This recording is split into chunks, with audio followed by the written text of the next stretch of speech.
Kannada medium 2027 ನಮ್ಮವರು ನಮ್ಮ ಸುದ್ದಿಗೆ ಸ್ವಾಗತ. ನಾನು ಹೊನ್ನಾಳಿ ಚಂದ್ರಶೇಖರ್. ಮೊದಲಿಗೆ ಹೆಡ್ಲೈನ್ಸ್. ಸೌಜನ್ಯ ಅತ್ಯಾಚಾರ ಮತ್ತು ಕೊಲೆ ಪ್ರಕರಣ ಭಾನುವಾರ ಧರ್ಮಸ್ಥಳದಲ್ಲಿ ನಡೆಯಬೇಕಿದ್ದ ಪ್ರತಿಭಟನೆಗೆ ಬ್ರೇಕ್. ತಾತ್ಕಾಲಿಕ ತಡೆ ಹಾಕಿದ ಹೈಕೋರ್ಟ್ ಏಕಸದಸ್ಯ ಪೀಠ. ಶಿವಮೊಗ್ಗದಲ್ಲಿ ಬಗೆಹರಿಯದ ಈದ್ಗಾ ವಿವಾದ. ಮಾಜಿ ಸಚಿವ ಕೆಎಸ್ ಈಶ್ವರಪ್ಪ ನೇತೃತ್ವದಲ್ಲಿ ಬೃಹತ್ ಪ್ರತಿಭಟನೆ. ಕೇಸ್ ಯಾಕೆ ಹಾಕಿಲ್ಲ ಅಂತ ಎಸ್ಪಿ ಮಿಥುನ್ ಕುಮಾರ್ಗೂ ಪ್ರಶ್ನೆ. ರಾಜ್ಯ ಸರ್ಕಾರಿ ನೌಕರರ ಕ್ರೀಡಾಕೂಟ ಉಸ್ತುವಾರಿ ಸಚಿವ ಮಧು ಬಂಗಾರಪ್ಪ ಚಾಲನೆ. ಈ ಬಾರಿ ಸಾಂಸ್ಕೃತಿಕ ಸ್ಪರ್ಧೆಗಳಿಗೂ ಅವಕಾಶ.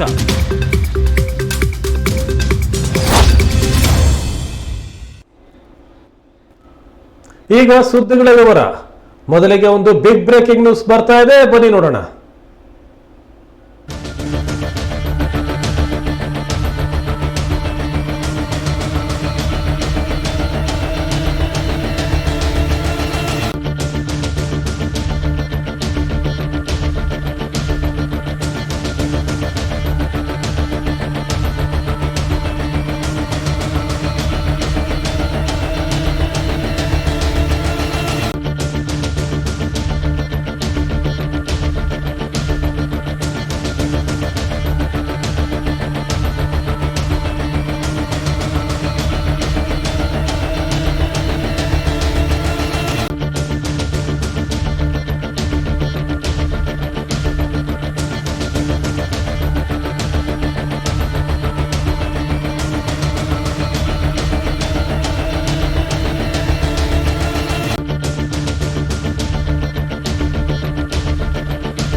ಲಾರಿ ಮಾಲೀಕರು ಅನಿರ್ದಿಷ್ಟ ಮುಷ್ಕರಕ್ಕೆ ಮುಂದಾಗಿದ್ದಾರೆ.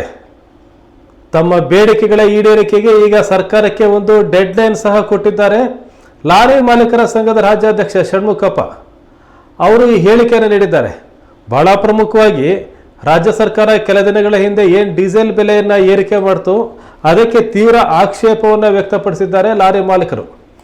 ಏಪ್ರಿಲ್ 15ರಿಂದ ಲಾರಿ ಮುಷ್ಕರಕ್ಕೆ ಮುಂದಾಗಿದ್ದಾರೆ.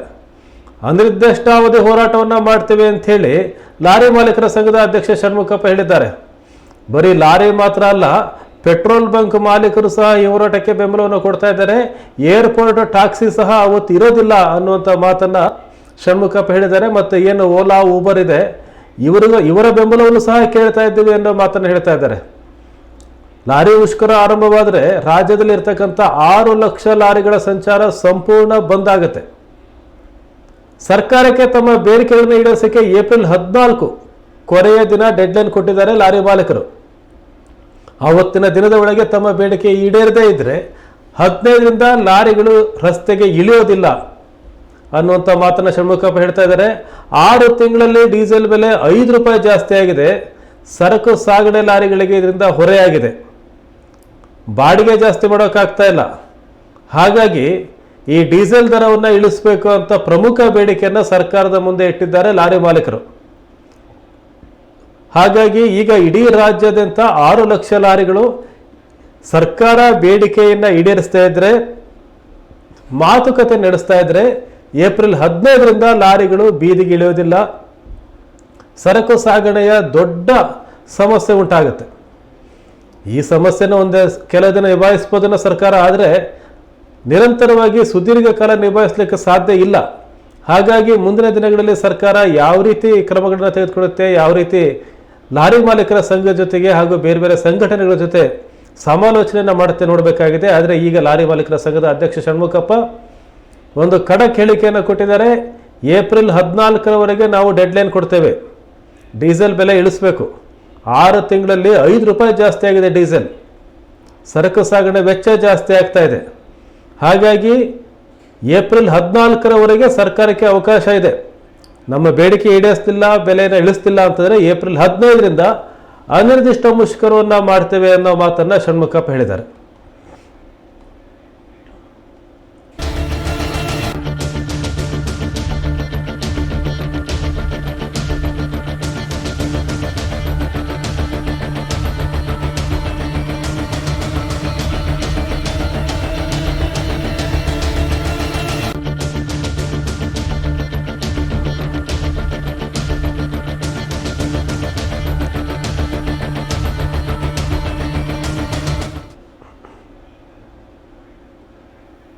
ಈಗೊಂದು ಬಿಗ್ ಬ್ರೇಕಿಂಗ್ ನ್ಯೂಸ್ ಬರ್ತಾ ಇದೆ, ಬನ್ನಿ ನೋಡೋಣ.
ಸೌಜನ್ಯ ಅತ್ಯಾಚಾರ ಮತ್ತೆ ಕೊಲೆ ಪ್ರಕರಣ ಖಂಡಿಸಿ ಏಪ್ರಿಲ್ 6ನೇ ತಾರೀಕು ಧರ್ಮಸ್ಥಳದಲ್ಲಿ ನಡೆಯಬೇಕಿದ್ದ ಪ್ರತಿಭಟನೆಗೆ ಹೈಕೋರ್ಟ್ ತಾತ್ಕಾಲಿಕ ತಡೆ ನೀಡಿದೆ. ಮುಂದಿನ ವಿಚಾರಣೆವರೆಗೂ ಪ್ರತಿಭಟನೆ ನಡೆಸದಂತೆ ನ್ಯಾಯಮೂರ್ತಿ ಎಂ ನಾಗಪ್ರಸನ್ನ ಅವರಿದ್ದ ಏಕಸದಸ್ಯ ಪೀಠ ಆದೇಶ ಹೊರಡಿಸಿದೆ. ಹಾಗಾಗಿ ಸೌಜನ್ಯ ಅತ್ಯಾಚಾರ ಮತ್ತು ಕೊಲೆ ಪ್ರಕರಣ ಖಂಡಿಸಿ ನಾಳೆ ಏನು ಪ್ರತಿಭಟನೆ ಕರೆ ನೀಡಲಾಗಿತ್ತು, ಸಾರ್ವಜನಿಕರು ಪಾಲ್ಗೊಳ್ಳುವಂತೆ ಸೌಜನ್ಯ ಪರ ಸಂಘಟನೆಗಳು ಕರೆ ನೀಡಿದ್ದು, ಇದೀಗ ಹೈಕೋರ್ಟ್ ಮಧ್ಯಪ್ರವೇಶ ಮಾಡಿ ಪ್ರತಿಭಟನೆಗೆ ಬ್ರೇಕ್ ಹಾಕಿದೆ.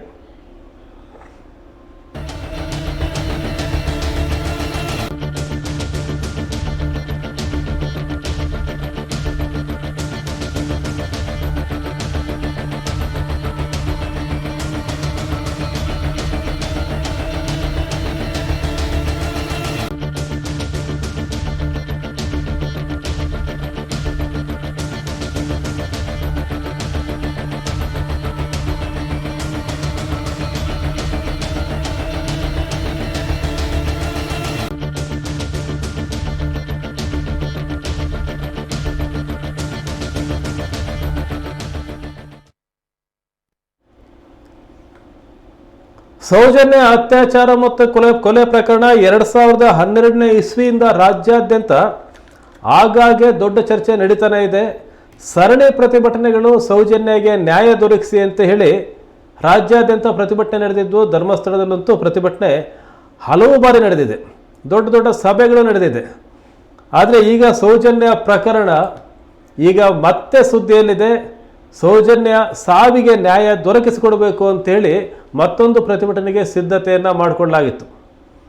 ಈಗಾಗಲೇ ಈ ಪ್ರಕರಣದ ವಿಚಾರಣೆಯನ್ನು ನ್ಯಾಯಾಲಯಗಳು ಮಾಡಿದೆ. ಒಬ್ಬ ಆರೋಪಿಯನ್ನು ಬಂಧಿಸಲಾಗಿತ್ತು, ಸಂತೋಷ್ ಅಂತ ಹೇಳಿ. ಆದರೆ ಆತ ಕೊಲೆ ಮಾಡಿಲ್ಲ ಅಂತ ಹೇಳಿ ಆತನನ್ನು ನಿರಪರಾಧಿ ಅಂತೇಳಿ ನ್ಯಾಯಾಲಯ ಬಿಡುಗಡೆ ಮಾಡಿದೆ. ಹಾಗಾದರೆ ಸೌಜನ್ಯ ಅತ್ಯಾಚಾರ ಆಗಿರೋದು ನಿಜ, ಕೊಲೆ ಆಗಿರೋದು ನಿಜ. ಅದನ್ನು ಮಾಡಿದ್ದು ಯಾರು? ಸೌಜನ್ಯ ಸತ್ತಿದ್ದು ಹೇಗೆ? ಅತ್ಯಾಚಾರ ಮಾಡಿದ್ದು ಯಾರು? ಇದು ಯಾಕೆ ತನಿಖೆಯಲ್ಲಿ ಹೊರಬರಲಿಲ್ಲ? ಪೊಲೀಸ್ ತನಿಖೆ ಮಾಡಿದ್ರು, CBI ತನಿಖೆ ಆಯಿತು, ಏನೆಲ್ಲ ತನಿಖೆ ಆದರೂ ಸಹ ಸೌಜನ್ಯ ಕೊಲೆ ಮಾಡಿದ್ಯಾರು ಅನ್ನೋ ಅಂಶ ಯಾಕೆ ಹೊರಗೆ ಬರಲಿಲ್ಲ? ಯಾರೋ ಒಬ್ಬ ನಿರಪರಾಧಿಯನ್ನು ಬಂಧಿಸಲಾಯಿತು ನ್ಯಾಯಾಲಯ ವಿಚಾರಣೆ ನಂತರ. ಆತ ಕೊಲೆ ಮಾಡಿಲ್ಲ, ಆತ ನಿರಪರಾಧಿ ಅಂದರೆ ಸಾಕ್ಷಿ ಸಿಕ್ಕಿಲ್ಲ ಅಂತ ಅಲ್ಲ, ಆತ ನಿರಪರಾಧಿ ಅಂತಲೇ ನ್ಯಾಯಾಲಯ ಆತನನ್ನು ಬಿಡುಗಡೆ ಮಾಡ್ತು. ಹಾಗಾದರೆ ನಿಜವಾದ ಕೊಲೆಗಾರರು ಯಾರು ಅಂತಕ್ಕಂಥ ಪ್ರಶ್ನೆ ಎದ್ದಿದೆ. ಈ ಕುರಿತಂತೆ ನಮ್ಮ ಪೊಲೀಸ್ ವ್ಯವಸ್ಥೆ ಏನಿದೆ ಅದು ಸರಿಯಾಗಿ ನಿರ್ವಹಣೆ ಮಾಡಲಿಲ್ಲ. ಪ್ರಕರಣವನ್ನು ಪೊಲೀಸರು ಸಮರ್ಥವಾಗಿ ನಿರ್ವಹಣೆ ಮಾಡಿದರೆ ನಿಜವಾದ ಅಪರಾಧಿ ಯಾವತ್ತೋ ಸಿಗಬೇಕಿತ್ತು ಅಂತ ಹೇಳಿ ಮಾತುಗಳು ಕೇಳಿಬರ್ತಾ ಇದೆ. ಈ ಹಿನ್ನೆಲೆಯಲ್ಲಿ ಪ್ರತಿಭಟನಾ ಸಭೆಯನ್ನು ಧರ್ಮಸ್ಥಳದಲ್ಲಿ ಆಯೋಜನೆ ಮಾಡಲಾಗಿತ್ತು. ಭಾನುವಾರ ಏಪ್ರಿಲ್ 6ರಂದು ಪ್ರತಿಭಟನೆ ನಡೆಯಬೇಕಾಗಿತ್ತು ಧರ್ಮಸ್ಥಳದಲ್ಲಿ. ಸೌಜನ್ಯ ಪರ ನಿರಂತರ ಹೋರಾಟವನ್ನು ಮಾಡ್ತಾ ಇರ್ತಕ್ಕಂಥ ವ್ಯಕ್ತಿಗಳು, ಸಂಘಟನೆಗಳು ಸೌಜನ್ಯಗೆ ನ್ಯಾಯ ಬೇಕು ಅಂತ ಹೇಳಿ ತಮ್ಮ ಕೂಗನ್ನು ಹಾಕಿರ್ತಕ್ಕಂಥವ್ರು ಎಲ್ಲರೂ ಸಹ ಏಪ್ರಿಲ್ 6ನೇ ತಾರೀಕು ಧರ್ಮಸ್ಥಳಕ್ಕೆ ಪ್ರತಿಭಟನೆಗೆ ಬರಲಿಕ್ಕೆ ಸಿದ್ಧರಾಗಿದ್ದರು. ಆದರೆ ನ್ಯಾಯಾಲಯ ಈಗ ಈ ಪ್ರತಿಭಟನೆಗೆ ತಾತ್ಕಾಲಿಕ ಬ್ರೇಕ್ ಹಾಕಿದೆ. ಮುಂದಿನ ವಿಚಾರಣೆಯವರೆಗೂ ಸಹ ಈ ಪ್ರತಿಭಟನೆ ನಡೆಸಬಾರದು ಅಂತ ಹೇಳಿ ನ್ಯಾಯಾಲಯ ಏಕಸದಸ್ಯ ಪೀಠ, ನ್ಯಾಯಮೂರ್ತಿ ಎಂ ನಾಗಪ್ರಸನ್ನ ಅವರಿದ್ದಂಥ ಏಕಸದಸ್ಯ ಪೀಠ ಈ ಆದೇಶವನ್ನು ಮಾಡಿದೆ. ಹಾಗಾಗಿ ಏನು ಏಪ್ರಿಲ್ 6ನೇ ತಾರೀಕು ಭಾನುವಾರ ಧರ್ಮಸ್ಥಳದಲ್ಲಿ ಪ್ರತಿಭಟನೆ ನಡೆಯಬೇಕಾಗಿತ್ತು, ಆ ಪ್ರತಿಭಟನೆ ನಡೀತಾ ಇಲ್ಲ.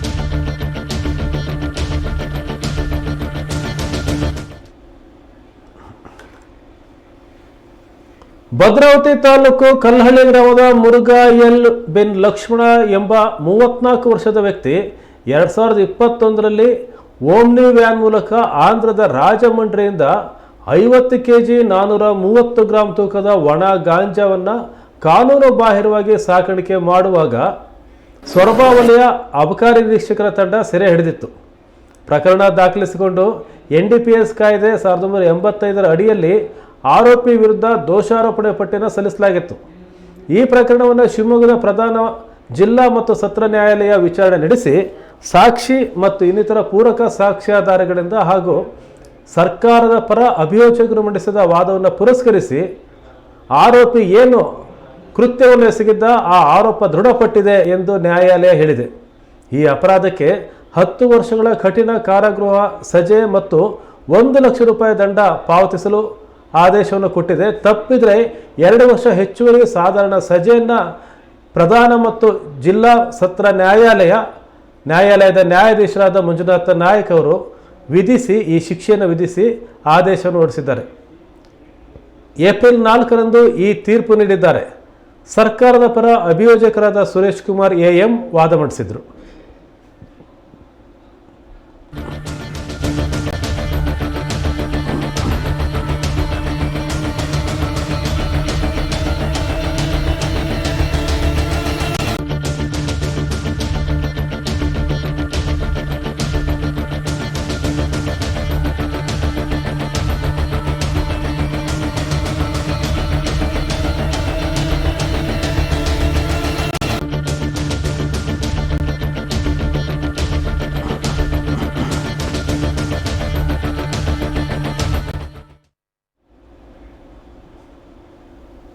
ಶಿವಮೊಗ್ಗ ಶಾಂತಿಯುತವಾಗಿಯೇ ಇದೆ. ಇಂತಹ ಸಮಯದಲ್ಲಿ ಈದ್ಗಾ ಮೈದಾನ ವಿವಾದ ತಲೆ ಎತ್ತಿದೆ. ದಾಖಲೆಗಳ ಪರಿಶೀಲನೆ ನಡೆಸ್ತೇವೆ ಅಂತ DC SP ಅವರು ಹೇಳ್ತಾ ಇದ್ದಾರೆ. ಈ ನಡುವೆ ರಾಷ್ಟ್ರಭಕ್ತರ ಬಳಗ ಪ್ರತಿಭಟನೆ ನಡೆಸಿ ನಮ್ಮ ಆಟದ ಮೈದಾನ ನಮ್ಮ ಹಕ್ಕು ಅಂತ ಮನವಿ ಪತ್ರ ಕೊಟ್ಟಿದ್ದಾರೆ. ಈ ವೇಳೆ SP ಮತ್ತು ಈಶ್ವರಪ್ಪ ಅವರ ನಡುವೆ ಮಾತಿನ ಚಕಮಕಿ ನಡೆದಿದೆ. ಆ ಕುರಿತಂತೆ ಒಂದು ರಿಪೋರ್ಟ್ ಇಲ್ಲಿದೆ ನೋಡಿ. ಬಗೆಹರಿಯದ ಈಗ್ದಾ ವಿವಾದ, ನಮ್ಮ ಆಟದ ಮೈದಾನ ನಮ್ಮ ಹಕ್ಕು. ಮಾಜಿ ಸಚಿವ KS ಈಶ್ವರಪ್ಪ ನೇತೃತ್ವದಲ್ಲಿ ಪ್ರತಿಭಟನೆ. ಶಿವಮೊಗ್ಗದ ಈಗ್ದಾ ಮೈದಾನ ವಿವಾದ ಸದ್ಯಕ್ಕೆ ಬಗೆಹರಿಯುವ ಲಕ್ಷಣಗಳು ಕಾಣ್ತಾ ಇಲ್ಲ. ದಿನಕ್ಕೊಂದು ತಿರುವು ಪಡಿತಾ ಇದೆ. ಇದು ಪಾಲಿಕೆಯ ಜಾಗ ಅನ್ನೋ ವಾದಗಳು ಸಹ ಕೇಳಿ ಬರ್ತಿವೆ. ಈ ವಾದ ಪ್ರತಿವಾದಗಳು ಏನ್ ಹೇಳ್ತವೆ, ಜಿಲ್ಲಾಧಿಕಾರಿ ಯಾವ ಕ್ರಮ ಕೈಗೊಳ್ತಾರೆ ಅನ್ನೋದು ಮಾತ್ರ ಭಾರಿ ಕುತೂಹಲ ಮೂಡಿಸಿದೆ. ಇದರ ನಡುವೆಯೇ ಮಾಜಿ ಸಚಿವ KS ಈಶ್ವರಪ್ಪ ನೇತೃತ್ವದಲ್ಲಿ ಒಂದು ಪ್ರತಿಭಟನೆ ನಡೆದಿದೆ. ಜಿಲ್ಲಾಧಿಕಾರಿ ಕಚೇರಿ ಎದುರು ಪ್ರತಿಭಟನೆ ನಡೆಸಿ ನಮ್ಮ ಆಟದ ಮೈದಾನ ನಮ್ಮ ಹಕ್ಕು, ಇದನ್ನು ಕಬಳಿಸಲು ಸಂಚು ರೂಪಿಸುತ್ತಿರುವ ಕೋಮು ಮಂಡಳಿ ಎಂದು ಆರೋಪಿಸಿ ಘೋಷಣೆ ಕೂಗಿದ್ದಾರೆ. ಇದು ಮಹಾನಗರ ಪಾಲಿಕೆಗೆ ಸೇರಿದ ಜಾಗ. ಯಾವುದೇ ಕಾರಣಕ್ಕೂ ಬಿಡಬಾರದು ಎಂದು ಒತ್ತಾಯಿಸಿದ್ದಾರೆ. ಈ ಸಂದರ್ಭದಲ್ಲಿ ಎಸ್ಪಿ ಮಿಥುನ್ ಕುಮಾರ್ ಮತ್ತು ಮಾಜಿ ಸಚಿವ ಕೆಎಸ್ ಈಶ್ವರಪ್ಪ ನಡುವೆ ಮಾತಿನ ಜಟಾಪಟಿಯೂ ನಡೆದಿದೆ. ರೈಲ್ವೆ ಕಂಬಿಗಳನ್ನು ಬಳಸಿ ಬೇಲಿ ಹಾಕಿದ್ದೇವೆ, ಯಾಕೆ ಪ್ರಕರಣ ದಾಖಲು ಮಾಡಿಕೊಂಡಿಲ್ಲ ಎಂದು ಕೆಎಸ್ ಈಶ್ವರಪ್ಪ ಪ್ರಶ್ನೆ ಮಾಡಿದ್ದಾರೆ. ನಂತರ ನೀವ್ಯಾಕೆ ಎಸ್ಪಿ ಆಗಿ ಇರಬೇಕು ಎಂದು ಕಿಡಿಕಾರಿದ್ದಾರೆ. ಜಿಲ್ಲಾ ರಕ್ಷಣಾಧಿಕಾರಿಗಳಾಗಿ ರೈಲ್ವೆ ಹಳಿ ತಗೊಂಡು ಬೇಲಿ ಕಟ್ಟಿರುವುದು ಕಾನೂನು ಬಾಹಿರ, ಅಂತವ್ರನ್ನ ಅರೆಸ್ಟ್ ಮಾಡಬೇಕಿತ್ತು. ಇವತ್ತಿನ ತನಕ ಮಾಡಿಲ್ಲ. ನೀವ್ಯಾಕೆ ಎಸ್ಪಿ ಹಾಕಿರ್ಬೇಕು? ಬೇಕು ಸರ್, ನಾವೇನು ದನ ಕಾಯಕ್ ಬಂದಿದ್ದೇವೆ? ಅರ್ಜಿ ಕೊಡೋದು ನಿಮಗೆ ಕಣ್ಕಾಣಲ್ವ? ಅವತ್ತು ಸಭೆಯಲ್ಲಿ ನಾನು ಮಾತಾಡ್ತಾರೆ ಅಂತ ಕಂಪ್ಲೇಂಟ್ ಕೊಟ್ಟಿದ್ರು, ಎಫ್ಐಆರ್ ಹಾಕಿದ್ರು. ನಾನು ವಾದ ಮಾಡಕ್ಕೆ ಇಷ್ಟಪಡಲ್ಲ, ಕ್ರಮ ತಗೊಳ್ಳಿ.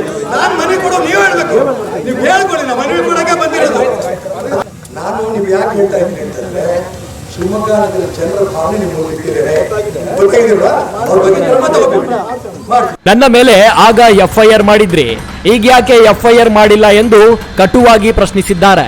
ಮಧ್ಯಪ್ರವೇಶ ಮಾಡಿದ ಜಿಲ್ಲಾಧಿಕಾರಿ ಗುರುದತ್ ಹೆಗಡೆ ನೀವು ಮನವಿ ಕೊಡಿ ಎಂದು ಈಶ್ವರಪ್ಪ ಅವರಿಗೆ ಹೇಳಿದ್ರು. ಇನ್ನು ಈ ವೇಳೆ ಮಾತನಾಡಿದ ಜಿಲ್ಲಾ ಪಂಚಾಯಿತಿ ಮಾಜಿ ಸದಸ್ಯ ಕೆಇ ಕಾಂತೇಶ್ ಒಂದೇ 1 ಇಂಚು ಜಾಗವನ್ನು ಬಿಟ್ಟು ಕೊಡೋದಿಲ್ಲ ಎಂದು ಗುಟುರು ಹಾಕಿದ್ರು. ಭೂಮಿನೂ ಕೂಡ ನಾವು ಯಾವುದೇ ಕಾಲಕ್ಕೂ ಕೂಡ ಬಿಟ್ಕೊಳ್ಳುವಂತ ಪ್ರಶ್ನೆ ಬರಲ್ಲ ಮುಂದಿನ ದಿನಗಳಲ್ಲಿ ಚುನಾವಣೆಯಲ್ಲಿ ಇರ್ಬೇಕು ಅಂತಂದ್ರೆ ಬಾಯಿ ಮುಚ್ಕೊಂಡಿದ್ರೆ ನಾವು ಕೊಟ್ಟಿದ್ದಾಗ ನಾವು ತಗೊಂಡಿದ್ರೆ ಮಾತ್ರ ನಿಮಗೆ ಮುಂದಿನ ದಿನ ನಮಾಜ್ ಮಾಡ್ಲಿಕ್ಕೆ ನಾವು ಬಿಟ್ಕೊಡ್ತೀವಿ, ಅದನ್ನು ಕೂಡ ನಾವು ಬಿಟ್ಕೊಡಲ್ಲ.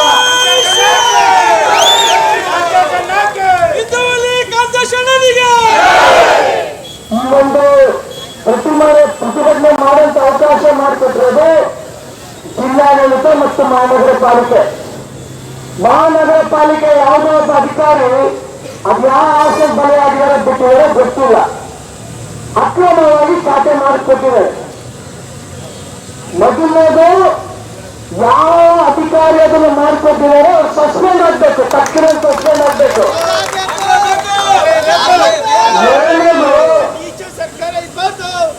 ಬೇಲಿ ಹಾಕಿದ್ದನ್ನ ಬ್ಯಾರಿಕೇಡ್ ಹಾಕಿದ ಜಿಲ್ಲಾಡಳಿತ. ಜಿಲ್ಲಾಡಳಿತಕ್ಕೆ ನಾನು ಮನವಿ ಮಾಡ್ತೀನಿ, ಇನ್ನು 3 ದಿವಸಕ್ಕೋ 4 ದಿವಸಕ್ಕೋ 5 ದಿವಸಕ್ಕೂ ತೆಗೆದ್ರೆ ನಮಗೂ ತುಂಬಾ ಒಳ್ಳೇದು, ನಮಗೂ ತುಂಬಾ ಒಳ್ಳೇದು. ಶಾಂತವಾಗಿ ಇವತ್ತು ಪ್ರತಿಭಟನೆ ಮಾಡಿದ್ದೀವಿ. ನಮ್ ಶಾಂತಿನೇ ನೀವು ದುರುಪಯೋಗ ಪಡಿಸ್ಕೊಂಬೇಡಿ. ನಮಗೂ ಕೂಡ ಹಿಂದೂ ರಕ್ತನೇ, ಮೈಯಲ್ಲಿ ರಕ್ತ ಕುಡಿತಾ ಇದೆ. ಯಾವಾಗ ಬೇಲಿ ಹೊಡಿತೀವೋ ಬ್ಯಾರಿಕೇಡ್ ಹೊಡಿತೀವೋ ಗೊತ್ತಿಲ್ಲ, ಬ್ಯಾರಿಕೇಡ್ ಹೊಡೆಯುತ್ತ ಪ್ರಶ್ನೆ ನನಗೆ ತರಬೇಡಿ. ಆದಷ್ಟು ಬೇಗ ಬ್ಯಾರಿಕೇಡ್ ಅನ್ನು ತೆಗಿಬೇಕು. ತೆಗಿಲಿಲ್ಲ ಅಂತಂದ್ರೆ ನನಗೆ ಯಾವ ರೀತಿ ಒಳಗಡೆ ಕುತ್ಕೊಳ್ಬೇಕು ಅನ್ನೋದು ಕೂಡ ನನಗೆ ಹೇಳ್ಕೊಟ್ಟಿಲ್ಲ ಅಂತ ಹೇಳೋ ಸಂದರ್ಭ ನಾನು ಕೂಡ ಹೇಳಕ್ ಬಯಸ್ತಾ ಇದ್ದೀನಿ. ಹಿಂದೂ ಸಂಘಟನೆಗಳು ಇದು ನಮ್ಮ ಮೈದಾನ ಎಂದ್ರೆ, ಮುಸ್ಲಿಂ ಸಂಘಟನೆಗಳು ಇದು ವಕ್ಫ್ಗೆ ಸೇರಿದ ಜಾಗ ಎಂದು ತಗಾದೆ ತೆಗೆದಿದ್ದಾವೆ. ದಾಖಲೆಗಳ ಪರಿಶೀಲನೆಯ ಕಾರ್ಯ ಸಹ ನಡೆಯಬೇಕಿದೆ. ಆದಷ್ಟು ಬೇಗನೆ ಈ ವಿವಾದಕ್ಕೆ ತೆರೆ ಬೀಳುತ್ತಾ ಅನ್ನೋದನ್ನ ಕಾದು ನೋಡಬೇಕಾಗಿದೆ. News room Kannada medium 24x7. ರಕ್ತದ ಕೊನೆ ಹನಿ ಇರೋವರೆಗೂ ಈ ಜಾಗದ ವಿಚಾರದಲ್ಲಿ ನಾವು ಹೋರಾಟ ಮಾಡ್ತೇವೆ. SPDC ಅವರೇ, ನಿಮ್ಮಪ್ಪ ಓದಿಸಿದ್ದು ನ್ಯಾಯದ ಪರ ಕೆಲಸ ಮಾಡಲು ಅಂತ ಬ್ಯಾರಿಕೇಡ್ ಕಿತ್ ಬಿಸಾಕಿ ಮೈದಾನದ ಒಳಗಡೆ ಹೋಗಬೇಕಾಗುತ್ತೆ ಅಂತ ಮಾಜಿ ಸಚಿವ ಕೆಎಸ್ ಈಶ್ವರಪ್ಪ ಎಚ್ಚರಿಕೆ ನೀಡಿದ್ದಾರೆ.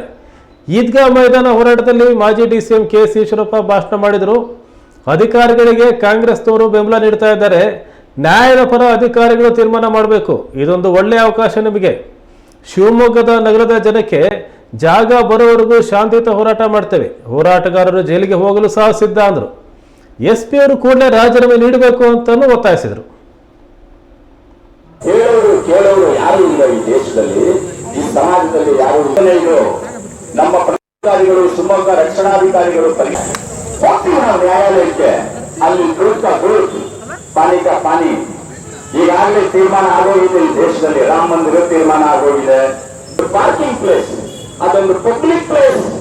ಆ ಪಬ್ಲಿಕ್ ಪ್ಲೇಸ್ ಅನ್ನ ಪಬ್ಲಿಕ್ ಪ್ಲೇಸ್ ಆಗಿ ಉಳಿಸಿ ನಗರದ ಹಿತವನ್ನ ಕಾಪ ನನ್ನ ಮಾತುಗಳನ್ನು ಮುಗಿಸ್ತಿದ್ದೆ.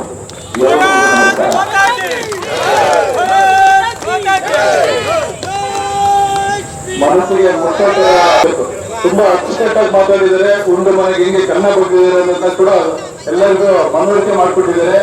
ಅವರಿಗೆ ಅನಂತ ಧನ್ಯವಾದಗಳನ್ನು ತಿಳಿಸಲಿಕ್ಕೆ ಇಷ್ಟಪಡ್ತಾರೆ. ನಮ್ಮ ವಿರುದ್ಧ ಮಾಡಬಾರ್ದು, ಇವತ್ತು ಗ್ರಾಮೀಣ ಗಾದೆ. ನನಗೆ ಮಾತ್ರ ಎಫ್ಐಆರ್ ಆಗ್ತಾರೆ, ಇವ್ರಿಗೂ ಆಗ್ತಾರೆ. ನಮ್ಮ ಆಟದ ಮೈದಾನ ನಮ್ಮ ಹಕ್ಕು, ನಮ್ಮ ಆಟದ ಮೈದಾನ ನಮ್ಮ ಆಟ. ಹಿಂದೂ ಧರ್ಮ ಅಂದ್ಬಿಟ್ಟು ಅದ್ರ ಜೊತೆಗೆ ಜಿಲ್ಲಾ ರಕ್ಷಣಾಧಿಕಾರಿಗಳಾಗಿ ರೈಲ್ವೆ ಹಳಿ ತಗೊಂಡು ಬೇರೆ ಕಟ್ಟಿರುವುದು ಕಾನೂನು ಬಾಹಿರ. ಅಂತವ್ರನ್ನ ಅರೆಸ್ಟ್ ಮಾಡಬೇಕಿತ್ತು, ಇವತ್ತಿನ ತನಕ ಮಾಡಿಲ್ಲ. ನೀವ್ಯಾಕೆ ಎಸ್ ಪಿ ಹಾಕಿರ್ಬೇಕು? ಬೇಕು ಸರ್, ನಾವೇನು ದನ ಕಾಯಕ್ ಬಂದಿದ್ದೇವ? ಅರ್ಜಿ ಕೂಡ ನಿಮಗೆ ಕಣ್ಕಾಣಲ್ವಾ? ನಾವು ಮಾತಾಡ್ಬೇಡಿ. ಅವತ್ತು ಸಭೆಯಲ್ಲಿ ಮಾತಾಡ್ತಾ ಕಂಪ್ಲೇಂಟ್ ಕೊಟ್ಟಿದ್ರು, ನನಗೆ ವಾದ ಮಾಡಕ್ಕೆ ಇಷ್ಟಪಡಲ್ಲ, ಕ್ರಮ ತಗೊಳ್ಳಿ. ನಾನು ಮನೆ ಕೊಡೋ ನೀವು ಹೇಳ್ಬೇಕು, ನೀವು ಹೇಳ್ಕೊಳ್ಳಿ. ನಾವು ಮನವಿ ಕೊಡಕ್ಕೆ ಬಂದಿರೋದು. ನಾನು ನೀವು ಯಾಕೆ ಹೇಳ್ತಾ ಇದ್ದೀನಿ ಅಂತಂದ್ರೆ, ಶಿವಮೊಗ್ಗ ನಗರದ ಜನರ ಭಾವನೆ ನೀವು ಹೋಗಿದ್ದೀರಿ, ಗೊತ್ತಾಗಿಲ್ವಾ? ಅವ್ರ ಬಗ್ಗೆ ಕ್ರಮ ತಗೊಳ್ಳಿ. ಇದರಲ್ಲಿ ನಗರಾಭಿವೃದ್ಧಿ ಪ್ರಾಧಿಕಾರದ ಇಲಾಖೆ ಅಂತ ಬಂದಿರಂತ ಮ್ಯಾಪ್ ಅಲ್ಲಿ ಸಿಡಿಪುರಲ್ಲಿ ತುಂಬಾ ಸ್ಪಷ್ಟವಾಗಿದೆ. ಆ ಜಾಗ ಒಂದು ಆಟದ ಮೈದಾನ, ಪ್ರೇಯರ್ ಇದ್ರೆ ನಮಗೆ ಅವಕಾಶ ಇಲ್ಲ. ಆದ್ರೂ ಕೂಡ ಯಾವತ್ತೂ ಏನ್ ಸಂಬಂಧ, ಇದಕ್ಕೆ ಅಡ್ರೆಸ್ ಇಲ್ಲ, ಅಪ್ಪ ಅಮ್ಮ ಇಲ್ಲ. ಹಾಗಾಗಿ ಇದು ಅವ್ರಿಗೆ ಯಾವ ಕಾರಣಕ್ಕೂ ಬರಲ್ಲ. ಇಮ್ಮಿಡಿಯೇಟ್ ನೀವು ಜಿಲ್ಲಾಧಿಕಾರಿಗಳಿಗೆ ಗಮನ ಕೊಡಬೇಕು, ನ್ಯಾಯ ಕೊಡಬೇಕು ನಾವು ಕೇಳಕ್ ಬಂದಿದ್ದೀವಿ. ಮೂರನೇದು, ನಿಮ್ಮವರೇ ಆಯುಕ್ತರು ಪತ್ರ ಬರೆದಿದ್ದಾರೆ. ಇದರಲ್ಲಿ ಭೂಮಾಪಕರ ಸಹಿ ಇದ್ದು ಸದರಿ ಇಲಾಖೆಯ ಮುಖ್ಯಸ್ಥರ ಸಹಿ ಇರುವುದಿಲ್ಲ. ಈ ಮೂರು ಅಂಶ ನಾನು ಇನ್ನೂ ಸಾಕಷ್ಟು ದಾಖಲೆಗಳಿದ್ದಾವೆ, ಅದೆಲ್ಲ ಗಮನಿಸಿ ನಿಮ್ಮ ಮುಂದೆ ಬರ್ತೇನೆ. ಆದಷ್ಟು ಬೇಗ ಅದನ್ನ ತೆರವುಗೊಳಿಸಿ ನಗರ ಪಾಲಿಕೆ ಅಷ್ಟೇಗೊಳಿಸ್ಕೊಡ್ಬೇಕು. ಮೈದಾನ ಯಾವುದು ಅನ್ನೋದಕ್ಕೆ ಗೆಜೆಟ್ ನೋಟಿಫಿಕೇಶನ್ ಮಾಡ್ತಿದ್ದಾರೆ.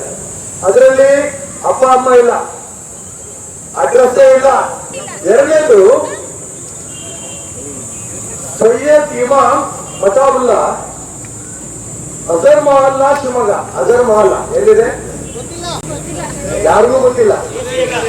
ಅಜರ್ ಮಹಲ್ಲಾ ಕೇಳಿದೆ, ಅದು ಹೇಳ್ತೀನಿ. ಜಿಲ್ಲಾಧಿಕಾರಿಗಳು ಬೆಳಿಗ್ಗೆ ಕೇಳಿದಾರೆ, ಈ ಕೇಳಕ್ಕಿಂತ ಮುಂಚೆನೆ ಅವ್ರು ಹೇಳ್ತಾರೆ ಹುಡುಕಿ ಹುಡುಕಿ ಹುಡುಕಿ ಹುಡುಕಿ ಇಡೀ ಊರಲ್ಲಿ. ಯಾಕೆಂತಂದ್ರೆ ಇಲ್ಲಿರೋದು ಆಟದ ಮೇನ, ಇಡೀ ಊರು ಹುಡುಕ್ತಾರತ್ತೆ. ಹುಡುಕಿದ ಮೇಲೆ ಈ MK ಕೆರವರಿಗೆಲ್ಲ ಮಹಾಕವಿ ಕಾಳಿದಾಸ ರಸ್ತೆ ಅಲ್ಲಿ ಪಕ್ಕದಲ್ಲಿ ಒಂದ್ ಯಾವ್ದೋ ಸಣ್ಣ ಬೋರ್ಡ್ ಇರುತ್ತೆ. ನಾನು ಹುಟ್ಟು ಬೆಳೆದಿದ್ದೇನೆ, ನಾನು ಬೋರ್ಡ್ ನೋಡಿಲ್ಲ. ಜಿಲ್ಲಾಧಿಕಾರಿಗಳ ಕಚೇರಿಯಿಂದ ಒಂದು ಸುದ್ದಿ ಬಂದಿದೆ, ಅಲ್ಲೇನೋ ಒಂದು ಬೋರ್ಡ್ ಇದೆ ಅಂತೆ, ಅಜರ್ ಮಹಲ್ಲಾ ಅಂತ. ಅಂದ್ರೆ ಈ ಜಾಗಕ್ಕೂ ಅಜರ್ ಮಹಲ್ಲಾಕ್ಕೂ ಸಂಬಂಧವಿಲ್ಲ. ಅದೇ ಗೆಜೆಟ್ ನೋಟಿಫಿಕೇಶನ್ ಆಯ್ತು. ನೀವು IAS IPS ಓದಿರಬಹುದು, ನಿಮಗೆ ಕಾಂಗ್ರೆಸ್ನವರು ಬೆಂಬಲ, ಕಾಂಗ್ರೆಸ್ನವರು ಒತ್ತಡ ಯಾಕೆ ಮುಸಲ್ಮಾನರು ಓಟು.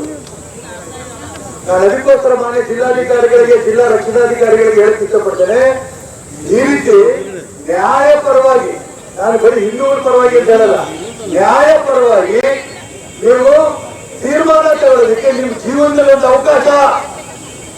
ಈ ಅವಕಾಶವನ್ನು ಸದುಪಯೋಗ ಮಾಡಿಕೊಂಡು ನ್ಯಾಯ ಪರವಾಗಿ ಇಲ್ಲ, ಆ ಜಾಗ ಅದಲ್ಲ, ಅವ್ರದಲ್ಲ, ಅದಕ್ಕೆ ನೀವು ಬರೆದ್ರೆ ನಿಮ್ಮ ಮಕ್ಕಳು ಮರಿ ಉದ್ಧಾರ ಆಗ್ತಾರೆ.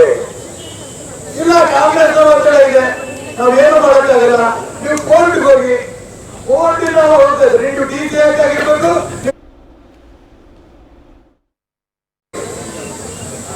ನಾವು ಬಿಡೋದಿಲ್ಲ. ಈ ಜಾಗ ನಮ್ಮ ಶಶಿಕಲಾ ಹೇಳಿದ್ರು, ಏನಿದ್ರು ರಕ್ತ ಕೊನೆ ಹರಿಯಿರದಂತೂ ಕೂಡ ಆ ಜಾಗ ನಾವು ಜನಕ್ಕೆ ಉಳಿಸೋದೇ. ಶಿವಮೊಗ್ಗ ಜಿಲ್ಲಾಧಿಕಾರಿ ಕಚೇರಿ ಎದುರಿನ ಈದ್ಗಾ ಮೈದಾನ ಮತ್ತು ಶರಾವತಿ ಮುಳುಗಡೆ ಸಂತ್ರಸ್ತರ ಬಗ್ಗೆ ಜಿಲ್ಲಾ ಉಸ್ತುವಾರಿ ಸಚಿವ ಮಧು ಬಂಗಾರಪ್ಪ ಪ್ರತಿಕ್ರಿಯೆ ಕೊಟ್ಟಿದ್ದಾರೆ. ಮೈದಾನದ ವಿಷಯ ಇಡೀ ಶಿವಮೊಗ್ಗದಲ್ಲಿ ಬಿಸಿ ಬಿಸಿ ಚರ್ಚೆ ಆಗ್ತಾ ಇದೆ. ಕಾನೂನಿನ ಬಗ್ಗೆ ಜಿಲ್ಲಾಧಿಕಾರಿಗಳು ಮತ್ತು SP ನೋಡಿಕೊಳ್ಳಿದ್ದಾರೆ ಅಂತ ಹೇಳಿದರು. ಶರಾವತಿ ಮುಳುಗಡೆ ಸಂತ್ರಸ್ತರಿಗೆ ಸಿಹಿ ಸುದ್ದಿಯನ್ನು ಸಹ ಈ ವೇಳೆ ಕೊಟ್ಟರು. 9,000 ಕುಟುಂಬಗಳಿಗೆ ಅನುಕೂಲ ಆಗಲಿದ್ದು ಸರಿಯಾಗಿ ಸರ್ವೆ ಮಾಡಿಕೊಳ್ಳಿ ಅಂತ ಹೇಳಿದರು. ನೀವು ಅದ್ರ ಬಗ್ಗೆ ನಾನು ಚರ್ಚೆ ಮಾಡೋಕ್ಕೆ ಹೋಗಲ್ಲ. ಅದನ್ನೆಲ್ಲ ಎಸ್ ಪಿ ಅವರು ಕೂಡ ಎರಡು ಕಡೆನೂ ಅಹವಾಲು ತೊಗೊಂಡು ಎರಡು ಕಡೆನೂ ಕೂಡ ಮಾತಾಡ್ತಕ್ಕಂಥದ್ದು. ಯಾಕೆಂದರೆ ಇದು ಮುಂಚೆ ಎಷ್ಟು ಸರ್ಕಾರಗಳು ಬಂದು, BJP ಬಂತು, JDS ಬಂತು, ಕಾಂಗ್ರೆಸ್ ಬಂತು, ಕೋಲಿಷನ್ ಬಂತು, ಆವಾಗಿಂದನೂ ಸಮಸ್ಯೆ ಇರೋದ್ರಿಂದ ಅದು ಏನೇ ಅಹವಾಲು ಇದ್ರೂ ಕೂಡ DC ಅವರು ಅದನ್ನು ಮತ್ತು CO ಅವರು ಅವರ ಅಹವಾಲು ಕೊಟ್ಟಿದ್ದಾರೆ, ಕಾನೂನು ರೀತಿಯಲ್ಲಿ ಅದನ್ನು ಮಾಡ್ತಾರೆ. ಭಾಳ ಮುಖ್ಯವಾಗಿ ನನಗೆ ಭಾಳ ಒಂದು ಕಡೆಗೆ ಸಂತೋಷ, ಬಟ್ ಒಂದು ಕಡೆಗೆ ಖುಷಿನೂ ಆಗ್ತಾಯಿದೆ. ಆದರೆ ಆ ದಿಕ್ಕಿಗೆ ಹೋಗ್ತಾ ಇದ್ದೀವಿ. ಶರಾವತಿ ಸಂತ್ರಸ್ತು ಇದು ಬಿಟ್ಟು ನಾನು ಬೇರೆ ಏನೂ ಚರ್ಚೆ ಮಾಡಲ್ಲ ನಿಮ್ಮ ಹತ್ರ. ಯಾಕೆಂದರೆ ಇದನ್ನು ಹಾಕಿ ನೀವು ಮಾಧ್ಯಮದವರು ಇದ್ರದ್ದು ನಿಮ್ಮ ಸಹಕಾರ ಬೇಕಾಗ್ತದೆ. ಯಾಕೆಂದರೆ ಇದು ತುಂಬ ವರ್ಷದ ಏನು ಈ ಭಾಗದ ಜನರ ಒಂದು ಹೋರಾಟ. ಮತ್ತು ಮಾನ್ಯ ಸಿದ್ದರಾಮಯ್ಯರು, ಮಾನ್ಯ DK ಶಿವಕುಮಾರ್ ಅವರು ಇಲ್ಲೇ ಹಿಂದೆ ಅನಿಸುತ್ತಲ್ಲ, ನ್ಯಾಷನಲ್ ಕಾಲೇಜ್ ಹಿಂದೆ ಬಂದು ಅವ್ರ ವಿರೋಧ ಪಕ್ಷದ ನಾಯಕರಾದಾಗ, ಮತ್ತು ನೀವು ಕೂಡ ಸುಮ್ಮನೆ ನೀವು ಪಾದಯಾತ್ರೆ ಮಾಡ್ತೀರಿ, ಏನು ಮಾಡಲ್ಲ ಅಂತ ನೀವು ಬರೆದ್ರಿ, ನಮಗೂ ಹೇಳಿಕೆ ಹಾಕಿದ್ರಿ, BJP ಅವರು ನಮ್ಮ ವಿರುದ್ಧ ಎಲ್ಲ ಆಯಿತು. ಈಗ ಒಂದು ಹಂತಕ್ಕೆ ತಂದಿದೆ. ಏನು ಅಂತ ಹೇಳಿದರೆ ಸರ್ವೆ ಕಾರ್ಯವನ್ನು ಬರೀ 5,000ಕ್ಕೆ 4,000 ಚಿಲ್ಲರೆಗೆ ಅಂತೇಳಿ ಮಾಡಿದ್ರು ಅವರು ಇಲ್ಲಿ ಸುಪ್ರೀಂ ಕೋರ್ಟಲ್ಲಿ. ಮತ್ತು ಒಳ್ಳೆ ವಕೀಲರನ್ನಿಟ್ಟು ನಮ್ಮ ರಾಜ್ಯ ಸರ್ಕಾರದಿಂದ ಚೀಫ್ ಸೆಕ್ರೆಟರಿ ಅವ್ರ ನೇತೃತ್ವದಲ್ಲೂ ಕೂಡ, ಮತ್ತು ನಾನು ಕೂಡ ಅದನ್ನು ಸುಮಾರು ಒಂದು 25-30 ಮೀಟಿಂಗ್ ಮಾಡಿ ಒಳ್ಳೆ ಸುಪ್ರೀಂ ಕೋರ್ಟಲ್ಲೂ ಕೂಡ ಇಲ್ಲ ಸರ್, ನೀವು ಸರ್ವೆ ಮಾಡಿದರೆ ಫುಲ್ ಮಾಡಬೇಕು, ಪಾರ್ಟಾಗಿ ನೀವು ಮಾಡೋಕ್ಕೆ ಹೋಗಬೇಡಿ. ಏನು the question is 9,100 and odd. ಎಷ್ಟು ಎಕರೆ ಇದೆ, ಎಷ್ಟು ಹಳ್ಳಿಗಳು, ಎಷ್ಟು ಗ್ರಾಮಗಳು, ಯಾವ ತಂಡಗಳು, ಅದನ್ನೇನೇನಿದೆ ಅದನ್ನು ಸರ್ವೆ ಮಾಡ್ತಕ್ಕಂಥದ್ದನ್ನು ಬರೀ ಸರ್ವೆ ಮಾಡಿ ಅನ್ನಲ್ಲ, ಈಗಾಗಲೇ ಎಲ್ಲಿವರೆಗೂ ತೊಗೊಂಡು ಹೋಗಿದೆ ಅಂದರೆ ಸರ್ವೆಗೆ ಬೆಸ್ಟ್ ಎಕ್ವಿಪ್ಮೆಂಟ್ಸು ಕೂಡ ಕೊಡ್ತಕ್ಕಂಥದ್ದು ವ್ಯವಸ್ಥೆ ಇಲ್ಲೇ ನಮ್ಮ DC ಅವರಿದ್ದಾರೆ. ಬೆಸ್ಟ್ ಎಕ್ವಿಪ್ಮೆಂಟ್ಸ್, ಲೇಟೆಸ್ಟ್ ಎಕ್ವಿಪ್ಮೆಂಟ್ಸು ಆಯಿತು, ಮತ್ತು ಅದಕ್ಕೆ ಸಪ್ರೇಟ್ ಡಿವಿಷನ್ನು ಆಯಿತು. ಅದಕ್ಕೆ ಸಪ್ರೇಟ್ ಮೀಟಿಂಗ್ ನಾನು ಸಪ್ರೇಟಾಗೂ ಕೂಡ ನಾನು ತೊಗೊಂಡಿದ್ದೀನಿ. ನನಗೆ ಒಂದೇ ಒಂದು ಬೇಡಿಕೆ ಏನು ಅಂತ ಹೇಳಿದರೆ, ಸರ್ವೆಗೆ ಹೋದಾಗ ಅಲ್ಲಿರ್ತಕ್ಕಂಥ ಜನರು ಅದಕ್ಕೆ ನಿನ್ನನ್ನು ಸೇರಿ ಕ್ಲೀನಾಗಿ ಸಮಾಧಾನದಿಂದ ಮಾಡಿಸ್ಕೊಳ್ಳಿ. ಯಾಕೆಂದರೆ ಮತ್ತೆ ಕುತ್ಕೊಂಡು ಪ್ರಶ್ನೆ ಹಾಕೋದನ್ನ ಇನ್ಮೇಲೆಲ್ಲ ನಿಲ್ಲಿಸಿ. ನಾನು ನಿಮ್ಮ ಮನೆ ಬಾಗಿಲಿಗೆ ಅವ್ರು ಬರ್ತಾ ಇದ್ದಾರೆ, ಮಾಡಿಕೊಂಡು ಇದೊಂದು ಉದಾಹರಣೆಯಾಗಿ ರಾಜ್ಯಕ್ಕೆ ಕೊಡಿ. ಯಾಕೆಂದರೆ ಬರೀ ಇಲ್ಲಲ್ಲ, ಇಡೀ ಬೇರೆಯವ್ರಿಗೂ ಕೂಡ ನೀವು ಉದಾಹರಣೆ ಆಗ್ತಕ್ಕಂಥ ಅವಕಾಶಗಳಿದ್ದಾವೆ. ತುಂಬ ಹೋರಾಟದ ಮನಸ್ಸಿಗೆ ನೋವು ಮಾಡ್ಕೊಂಡಿದ್ದೀರಿ. ಸರ್ಕಾರಗಳು ಕೂಡ ಬೇಕಾದಷ್ಟು ಬಂದು ಹೋದವು, ನಾವು ಕೂಡ ಮಾತು ಹೇಳಿ ಪಾದಯಾತ್ರೆ ಹೇಳಿ ಎಲ್ಲದೂ ಆಯಿತು. ಈಗ ಒಂದು ಹಂತಕ್ಕೆ ಬಂದಿರೋದ್ರಿಂದ ಕೇಂದ್ರ ಸರ್ಕಾರನೂ ಕೂಡ ರೆಸ್ಪಾಂಡ್ ಮಾಡಿದೆ, ಸುಪ್ರೀಂ ಕೋರ್ಟು ಕೂಡ ರೆಸ್ಪಾಂಡ್ ಮಾಡಿದೆ, ರಾಜ್ಯ ಸರ್ಕಾರ ನಾವೆಲ್ಲ ಥರನೂ ಖರ್ಚು ಮಾಡಿ ರೆಡಿಯಾಗಿ 3 ತಿಂಗಳೊಳಗೆ ಸರ್ವೆ ಮಾಡಬೇಕು ಅಂತ ಇದೆ. ಅದನ್ನೇನಾದ್ರು 3 ತಿಂಗಳು ಪಾಲಿಕೆ ಆಸ್ತಿಯನ್ನು ಲಪಟಾಯಿಸುವ ಕಾರ್ಯ ನಡೀತಾ ಬಂದಿದೆ. ಜಿಲ್ಲಾಧಿಕಾರಿ ಕಚೇರಿ ಎದುರಿನ ಮೈದಾನವನ್ನು ವಕ್ಫ್ ಕಬಳಿಸ್ತಾ ಇದೆ. ನಕಲಿ ದಾಖಲೆಗಳನ್ನು ಸೃಷ್ಟಿಸಿ ನಮ್ಮದು ಅಂತ ಹೇಳಿ ಕಬಳಿಸಲು ಹೊರಟಿದ್ದಾರೆ. ಏಪ್ರಿಲ್ 8ರ ಒಳಗೆ ವಿವಾದ ಬಗೆಹರಿದೇ ಇದ್ದರೆ ಬೃಹತ್ ಪ್ರತಿಭಟನೆ ನಡೆಸ್ತೀವಿ ಅಂತೇಳಿ ಶಾಸಕ ಚನ್ನಬಸಪ್ಪ ಹೇಳಿದ್ದಾರೆ. 2012ರ ನಂತರ ವಸತಿಗೆ ಇದ್ದ ಜಾಗ ನಂತರ ಪಾಲಿಕೆ CDPಯಲ್ಲಿ ಪಾಲಿಕೆ ಜಾಗ ಆಗಿದೆ. ಹಬ್ಬಕ್ಕೆ ವರ್ಷಕ್ಕೆ 2 ಬಾರಿ ನಮಾಜ್ಗೆ ಅವಕಾಶ ಕಲ್ಪಿಸಲಾಯಿತು. ನಮಾಜ್ ಮಾಡೋಕ್ಕೆ ಜಾಗ ಬಿಡಲಾಗಿದೆ. ದಯಾನಂದ್ ಅವರು ಜಿಲ್ಲಾಧಿಕಾರಿ ಆಗಿದ್ದಾಗ ಹಲವೆಡೆ ಜಾಗದಲ್ಲಿ ನಮಾಜ್ಗೆ ಅವಕಾಶ ಕಲ್ಪಿಸಲಾಗಿತ್ತು. ಕಂಡೀಷನ್ ಮೂಲಕ ನಮಾಜ್ಗೆ ಅವಕಾಶವನ್ನು ಕೊಡಲಾಗಿದೆ ಅಂತ ಹೇಳಿದರು. ನಮ್ಮ ಜಾಗ ಅಂತ ಈಗ ಮೈದಾನವನ್ನು ಕಬಳಿಸಕ್ಕೆ ಹೊರಟಿದ್ದಾರೆ. ಮುಂದಿನ ಬಾರಿಯಿಂದ ನಮಾಜ್ ಮಾಡೋಕ್ಕೂ ಬಿಡಲ್ಲ ಅಂತ ಎಚ್ಚರಿಸಿದರು ಶಾಸಕ ಚನ್ನಬಸಪ್ಪ. ನ್ಯಾಯಾಲಯಕ್ಕೆ ಹೋಗೋದಕ್ಕೂ ಸಹ ನಾವು ಸಿದ್ಧರಿದ್ದೇವೆ ಅಂತ ಚನ್ನಬಸಪ್ಪ ಹೇಳಿದ್ದಾರೆ. ಅಸರ್ ಖಾನ್ ಅಂತ ಹೇಳ್ತಿರಲ್ಲ, ಅಜರ್ ನಗರ ಎಲ್ಲಿದೆ ಶಿವಮೊಗ್ಗದಲ್ಲಿ ಯಾರಿಗಾರು ಗೊತ್ತಿದೆಯಾ?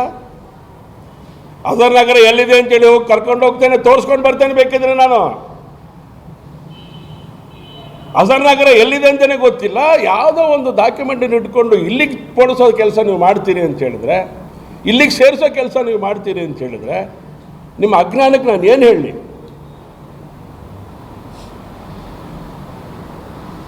ಟೆನ್ಷನ್ ಕ್ರಿಯೇಟ್ ಮಾಡ್ತೀರಾ ನೀವು. ಈ ಥರದ ಟೆನ್ಷನ್ ಸಾವಿರಾರು ನೋಡಿದ್ದೇವೆ ನಾವು.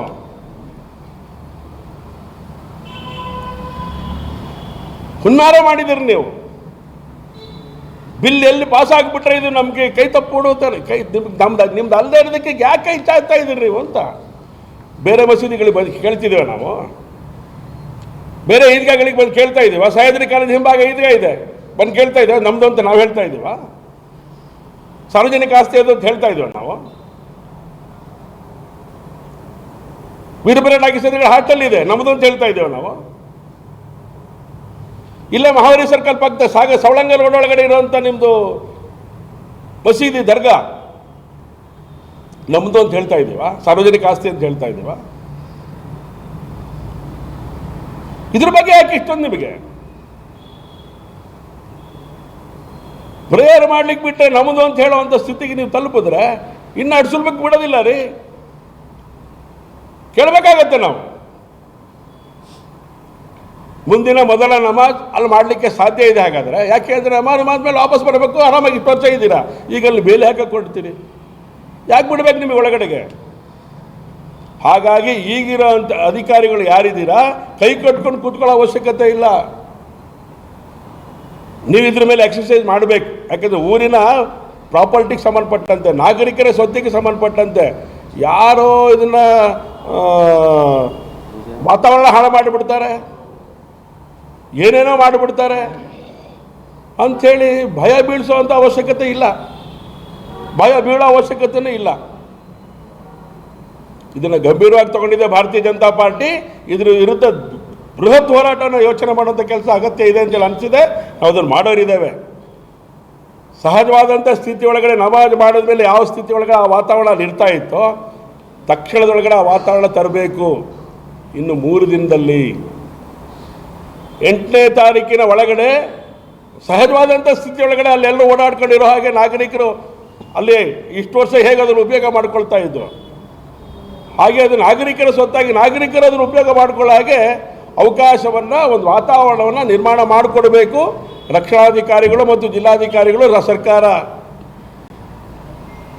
ಯಾಕೆಂದರೆ ವೆರಿ ನೆಕ್ಸ್ಟ್ ಡೇ ನಮಾಜ್ ಮಾಡಿ ನೆಕ್ಸ್ಟ್ ಡೇನೇ ಅಲ್ಲಿ ಸಹಜವಾದಂಥ ಸ್ಥಿತಿ ಇರ್ತಾ ಇತ್ತು. ಪ್ರಕ್ಷುಬ್ಧ ಮಾಡಿದ್ದು ಯಾರು? ಯಾಕೆ ಮಾಡಿದ್ರು? ಬೆಳಗಿನ ಜಾವ 3:30 ಅಂತ ಹೇಳ್ತಾರೆ, ಇಲ್ಲ ಹಿಂದಿನ ದಿವಸ ರಾತ್ರಿನೇ ಹಾಕ್ಬಿಟ್ಟಿದ್ದಾರೆ ಅಂತಲೇ ಹೇಳ್ತಾರೆ. ಒಟ್ಟಾರೆ ಈ ಹುನ್ನಾರ ಮಾಡ್ತಿರೋರ ಬಗ್ಗೆ ಕ್ರಮ ತಗೊಳ್ಳದೆ ನೀವು ಯಾರನ್ನು ಮೆಚ್ಚಿಸ್ಲಿಕ್ಕೆ ಇನ್ನೂ ಅದನ್ನು ಸಾರ್ವಜನಿಕ ಸ್ವತ್ತೊಳಗಡೆ ಜನಕ್ಕೆ ಓಡಾಡ್ಲಿಕ್ಕೆ ಬಿಡ್ತಾ ಇಲ್ಲ. ನೀವು ಪ್ರಶ್ನೆ ಕೇಳಿದ್ರೆ ನಾವೆಲ್ಲ ನಿಮಗೆ ಕಮ್ಯುನಲ್ ಆಗಿಬಿಡ್ತೀವಿ. ಯಾರು ಪೊಲೀಸಿಗೆ ಬೇಕು ವ್ಯಕ್ತಿ ಅಂಥವನಿಗೆ ರಕ್ಷಣೆ ಕೊಡುವಂಥ ಸ್ಥಿತಿಯಲ್ಲಿದ್ದೀರಿ ನೀವು ಇವತ್ತು ಈ ಹೋರಾಟದಲ್ಲಿ.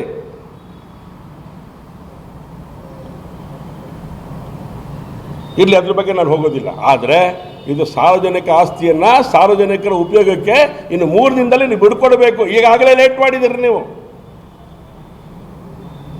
ಈಗಾಗಲೇ ಲೇಟ್ ಮಾಡಿದ್ದೀರಿ. 3 ದಿನದಲ್ಲಿ ನೀವು ಅದನ್ನು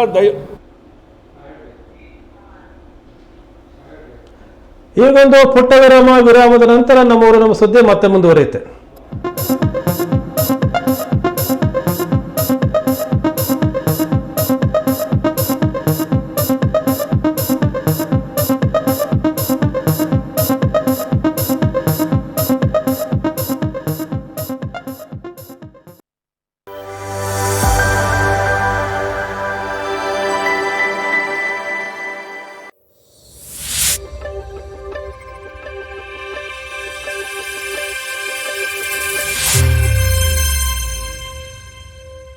ನಿಮ್ಮ ಊರಿನಲ್ಲೂ ಸಮಸ್ಯೆಗಳಿವೆಯಾ?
ನಿಮ್ಮ ಊರಿನಲ್ಲೂ ಸಮಸ್ಯೆಗಳಿವೆಯಾ?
ವಿರಾಮದ ನಂತರ ನಮ್ಮವರು ನಮ್ಮ ಸುದ್ದಿಗೆ ಮತ್ತೊಮ್ಮೆ ಸ್ವಾಗತ. ಬೆಲೆ ಏರಿಕೆ ವಿರುದ್ಧ ಬಿಜೆಪಿ ಪ್ರತಿಭಟನೆ ವಿಚಾರಕ್ಕೆ ಶಿಕ್ಷಣ ಸಚಿವ ಮಧು ಬಂಗಾರಪ್ಪ ಪ್ರತಿಕ್ರಿಯೆ ನೀಡಿದ್ದಾರೆ. ಪೆಟ್ರೋಲ್ ಬಿಜೆಪಿಯವರಿಗೆ ಪುಕ್ಸಟೆ ಸಿಗ್ತಾ ಇದೆ ಅಂತಲ್ವಾ? ಡಾಲರ್ ಬೆಲೆ ₹1 ಸಿಗುತ್ತಂತ. ಗ್ಯಾಸ್ ಸಿಲಿಂಡರ್ ಬೆಲೆ ಇಳಿಕೆಗೆ ಬಿಜೆಪಿಯವರು ಚಪಾತಿ ರೊಟ್ಟಿ ಇವೆಲ್ಲವನ್ನು ರೋಡಲ್ಲೇ ಮಾಡಿದ್ರಲ್ಲ, ಮೊದಲು ಬಿಜೆಪಿಯವರು ಇದಕ್ಕೆ ಉತ್ತರ ಕೊಡ್ಲಿ ಅಂತ ಹೇಳಿದರು.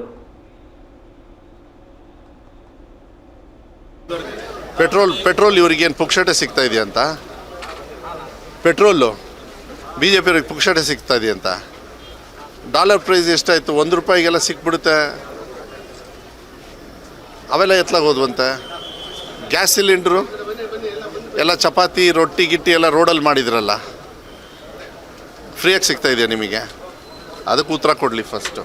ಬೆಲೆ ಏರಿಕೆ ಇವೆಲ್ಲ ಏನಂದರೆ ಒಬ್ಬರು ಮಾಡ್ತಕ್ಕಂಥದ್ದಲ್ಲ. ಒಂದು ಸರ್ಕಾರ ನಡಿಬೇಕಾದ್ರೆ ಅವ್ರದ್ದೇ ಆಗಿರ್ತಕ್ಕಂಥ ಒಂದು ಇತಿಮಿತಿಯಲ್ಲಿ ಯಾವಾಗಲೂ ಅಷ್ಟೇ ಅದಕ್ಕೆಲ್ಲ ಒಂದು ಗೈಡ್ಲೈನ್ಸ್ ಇರ್ತದೆ.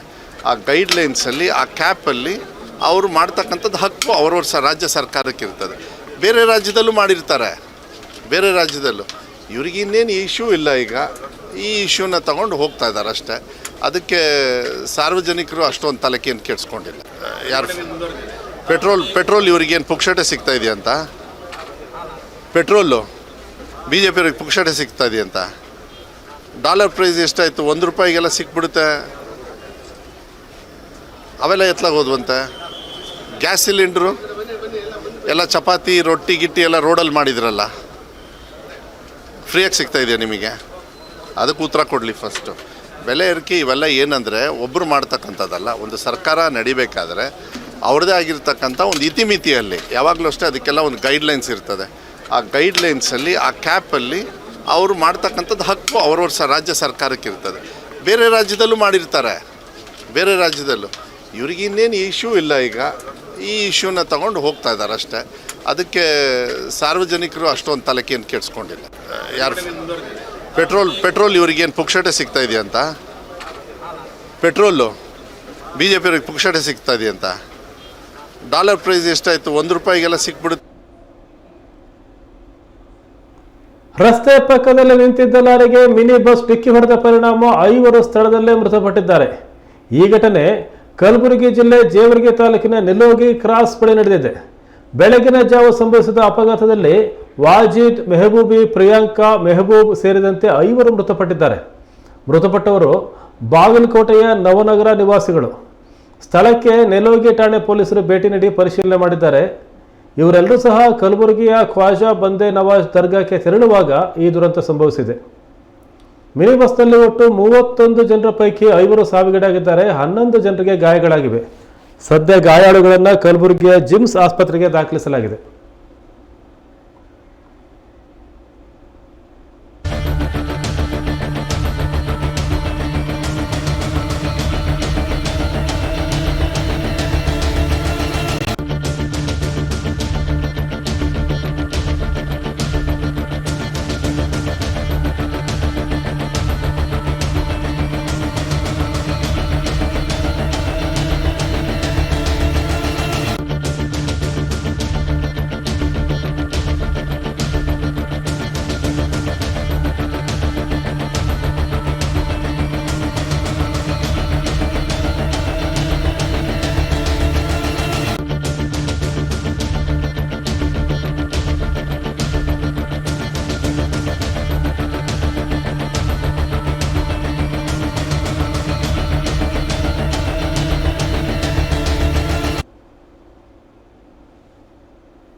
ಜಿಲ್ಲಾಡಳಿತ, ಜಿಲ್ಲಾ ಪಂಚಾಯತ್, ಯುವ ಸಬಲೀಕರಣ ಮತ್ತು ಕ್ರೀಡಾ ಇಲಾಖೆ ಹಾಗೂ ಕರ್ನಾಟಕ ರಾಜ್ಯ ಸರ್ಕಾರಿ ನೌಕರರ ಸಂಘದ ಜಿಲ್ಲಾ ಶಾಖೆ ಸಂಯುಕ್ತ ಆಶ್ರಯದಲ್ಲಿ 2 ದಿನಗಳ ರಾಜ್ಯ ಸರ್ಕಾರಿ ನೌಕರರ ಕ್ರೀಡಾಕೂಟ ಮತ್ತು ಸಾಂಸ್ಕೃತಿಕ ಸ್ಪರ್ಧೆ 2025 ಶಿವಮೊಗ್ಗದ ನೆಹರು ಕ್ರೀಡಾಂಗಣದಲ್ಲಿ ಆರಂಭವಾದವು. ಸಚಿವ ಮಧು ಬಂಗಾರಪ್ಪ ಚಾಲನೆ ಕೊಟ್ಟರು. ಬಳಿಕ ಮಾತನಾಡಿದ ಅವರು, ರಾಜಕಾರಣಿಗೆ 5 ವರ್ಷಕ್ಕೊಮ್ಮೆ ಪರೀಕ್ಷೆ ಬರುತ್ತೆ. ಅಧಿಕಾರಿಗಳಿಗೆ ಮತ್ತು ನೌಕರರಿಗೆ ಜೀವನದಲ್ಲಿ ಒಮ್ಮೆ ಪರೀಕ್ಷೆ ಎದುರಿಸಿ ಪಾಸ್ ಆದರೆ ಸಾಕು, ಜೀವನ ಇಡೀ ಸರ್ಕಾರಿ ಕೆಲಸ ಮಾಡಬಹುದು ಅಂದರು. ಸಂಘದ ರಾಜ್ಯಾಧ್ಯಕ್ಷ CS ಷಡಕ್ಷರಿ, ಜಿಲ್ಲಾಧ್ಯಕ್ಷ ಮೋಹನ್, ಶಾಸಕ ಚನ್ನಬಸಪ್ಪ ಸೇರಿದಂತೆ ಹಲವರು ಪಾಲ್ಗೊಂಡಿದ್ದರು.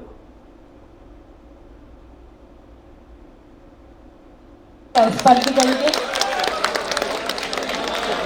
ಸ್ಫೂರ್ತಿಯ ಮೇಘ ಚಿಂತನವನ್ನು ಉಣಬಡಿಸಿರ್ತಕ್ಕಂಥ ಎಲ್ಲ ಗೌರವಾನ್ವಿತ ಗಣ್ಯರಿಗೆ ಅನಂತ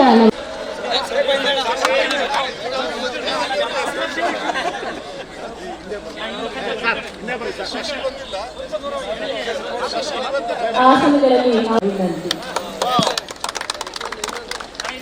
ಕಾರ್ಯಾಧ್ಯಕ್ಷರು ಶ್ರೀ SR ನರಸಿಂಹಮೂರ್ತಿ ಗೌರವಾಧ್ಯಕ್ಷರು, ಕೊಟ್ರೇಶ್ ಸುಮತಿ ಜಿ ಹಿರಿಯ ಉಪಾಧ್ಯಕ್ಷರು, ದಯಮಾಡಿ taluk ಅಧ್ಯಕ್ಷರಾಗಿರ್ತಕ್ಕಂಥ ಸರ್ವೇಶ್ವರ್ HD Shikaripura taluk, S Manjunath ಸೊಬ್ಬ taluk, Raghavendra S Thirthahalli taluk, Shrimati Kavita ಯೋಗಪನ್ನೂರು ಆಯುಕ್ತ, ಶಿವಮೊಗ್ಗ ಜಿಲ್ಲಾ ಪಂಚಾಯತ್ ಶಿವಮೊಗ್ಗ ಯುವ ಸಬಲೀಕರಣ ಮತ್ತು ಕ್ರೀಡಾ ಇಲಾಖೆ, ಶುಭ ಗುರುತ್ವಂ ಕಲ್ಯಾಣಂ ಆರೋಗ್ಯಂ ಧನ ಸಂಪದಃ ಶತ್ರುಬುದ್ಧಿ ವಿನಾಶಾಯತ ದೀಪಜ್ಯೋತಿ ನಮೋಸ್ತುತೆ ದೀಪಜ್ಯೋತಿ ಜನಾರ್ದನಃ ದೀಪಜ್ಯೋತಿ ದೀಪ ಬೆಳಗುವುದರ ಮೂಲಕ ಕಾರ್ಯಕ್ರಮದ ಉದ್ಘಾಟನೆಯನ್ನ ನಡೆಸಿಕೊಡ್ತಕ್ಕಂಥ ಎಲ್ಲ ಗೌರವಾನ್ವಿತ ಗಣ್ಯರಿಗೆ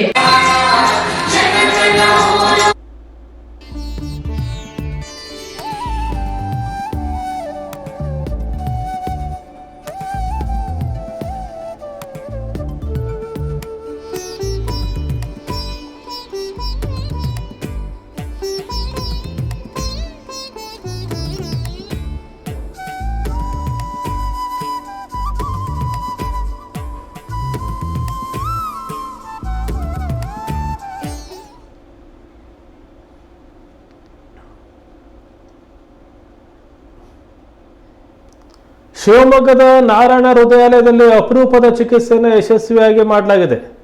ಕರುಳಲ್ಲಿ ಉಂಟಾದ ಗಡ್ಡೆಯನ್ನು ಶಸ್ತ್ರಚಿಕಿತ್ಸೆ ಮೂಲಕ ಯಶಸ್ವಿಯಾಗಿ ಗುಣ ಮಾಡಲಾಗಿದೆ. ಈ ಕುರಿತಂತೆ ಶಿವಮೊಗ್ಗದಲ್ಲಿ ನಡೆದ ಪತ್ರಿಕಾಗೋಷ್ಠಿಯಲ್ಲಿ ನಾರಾಯಣ ಹೃದಯಾಲಯದ ವೈದ್ಯರು ಮಾಹಿತಿ ನೀಡಿದರು.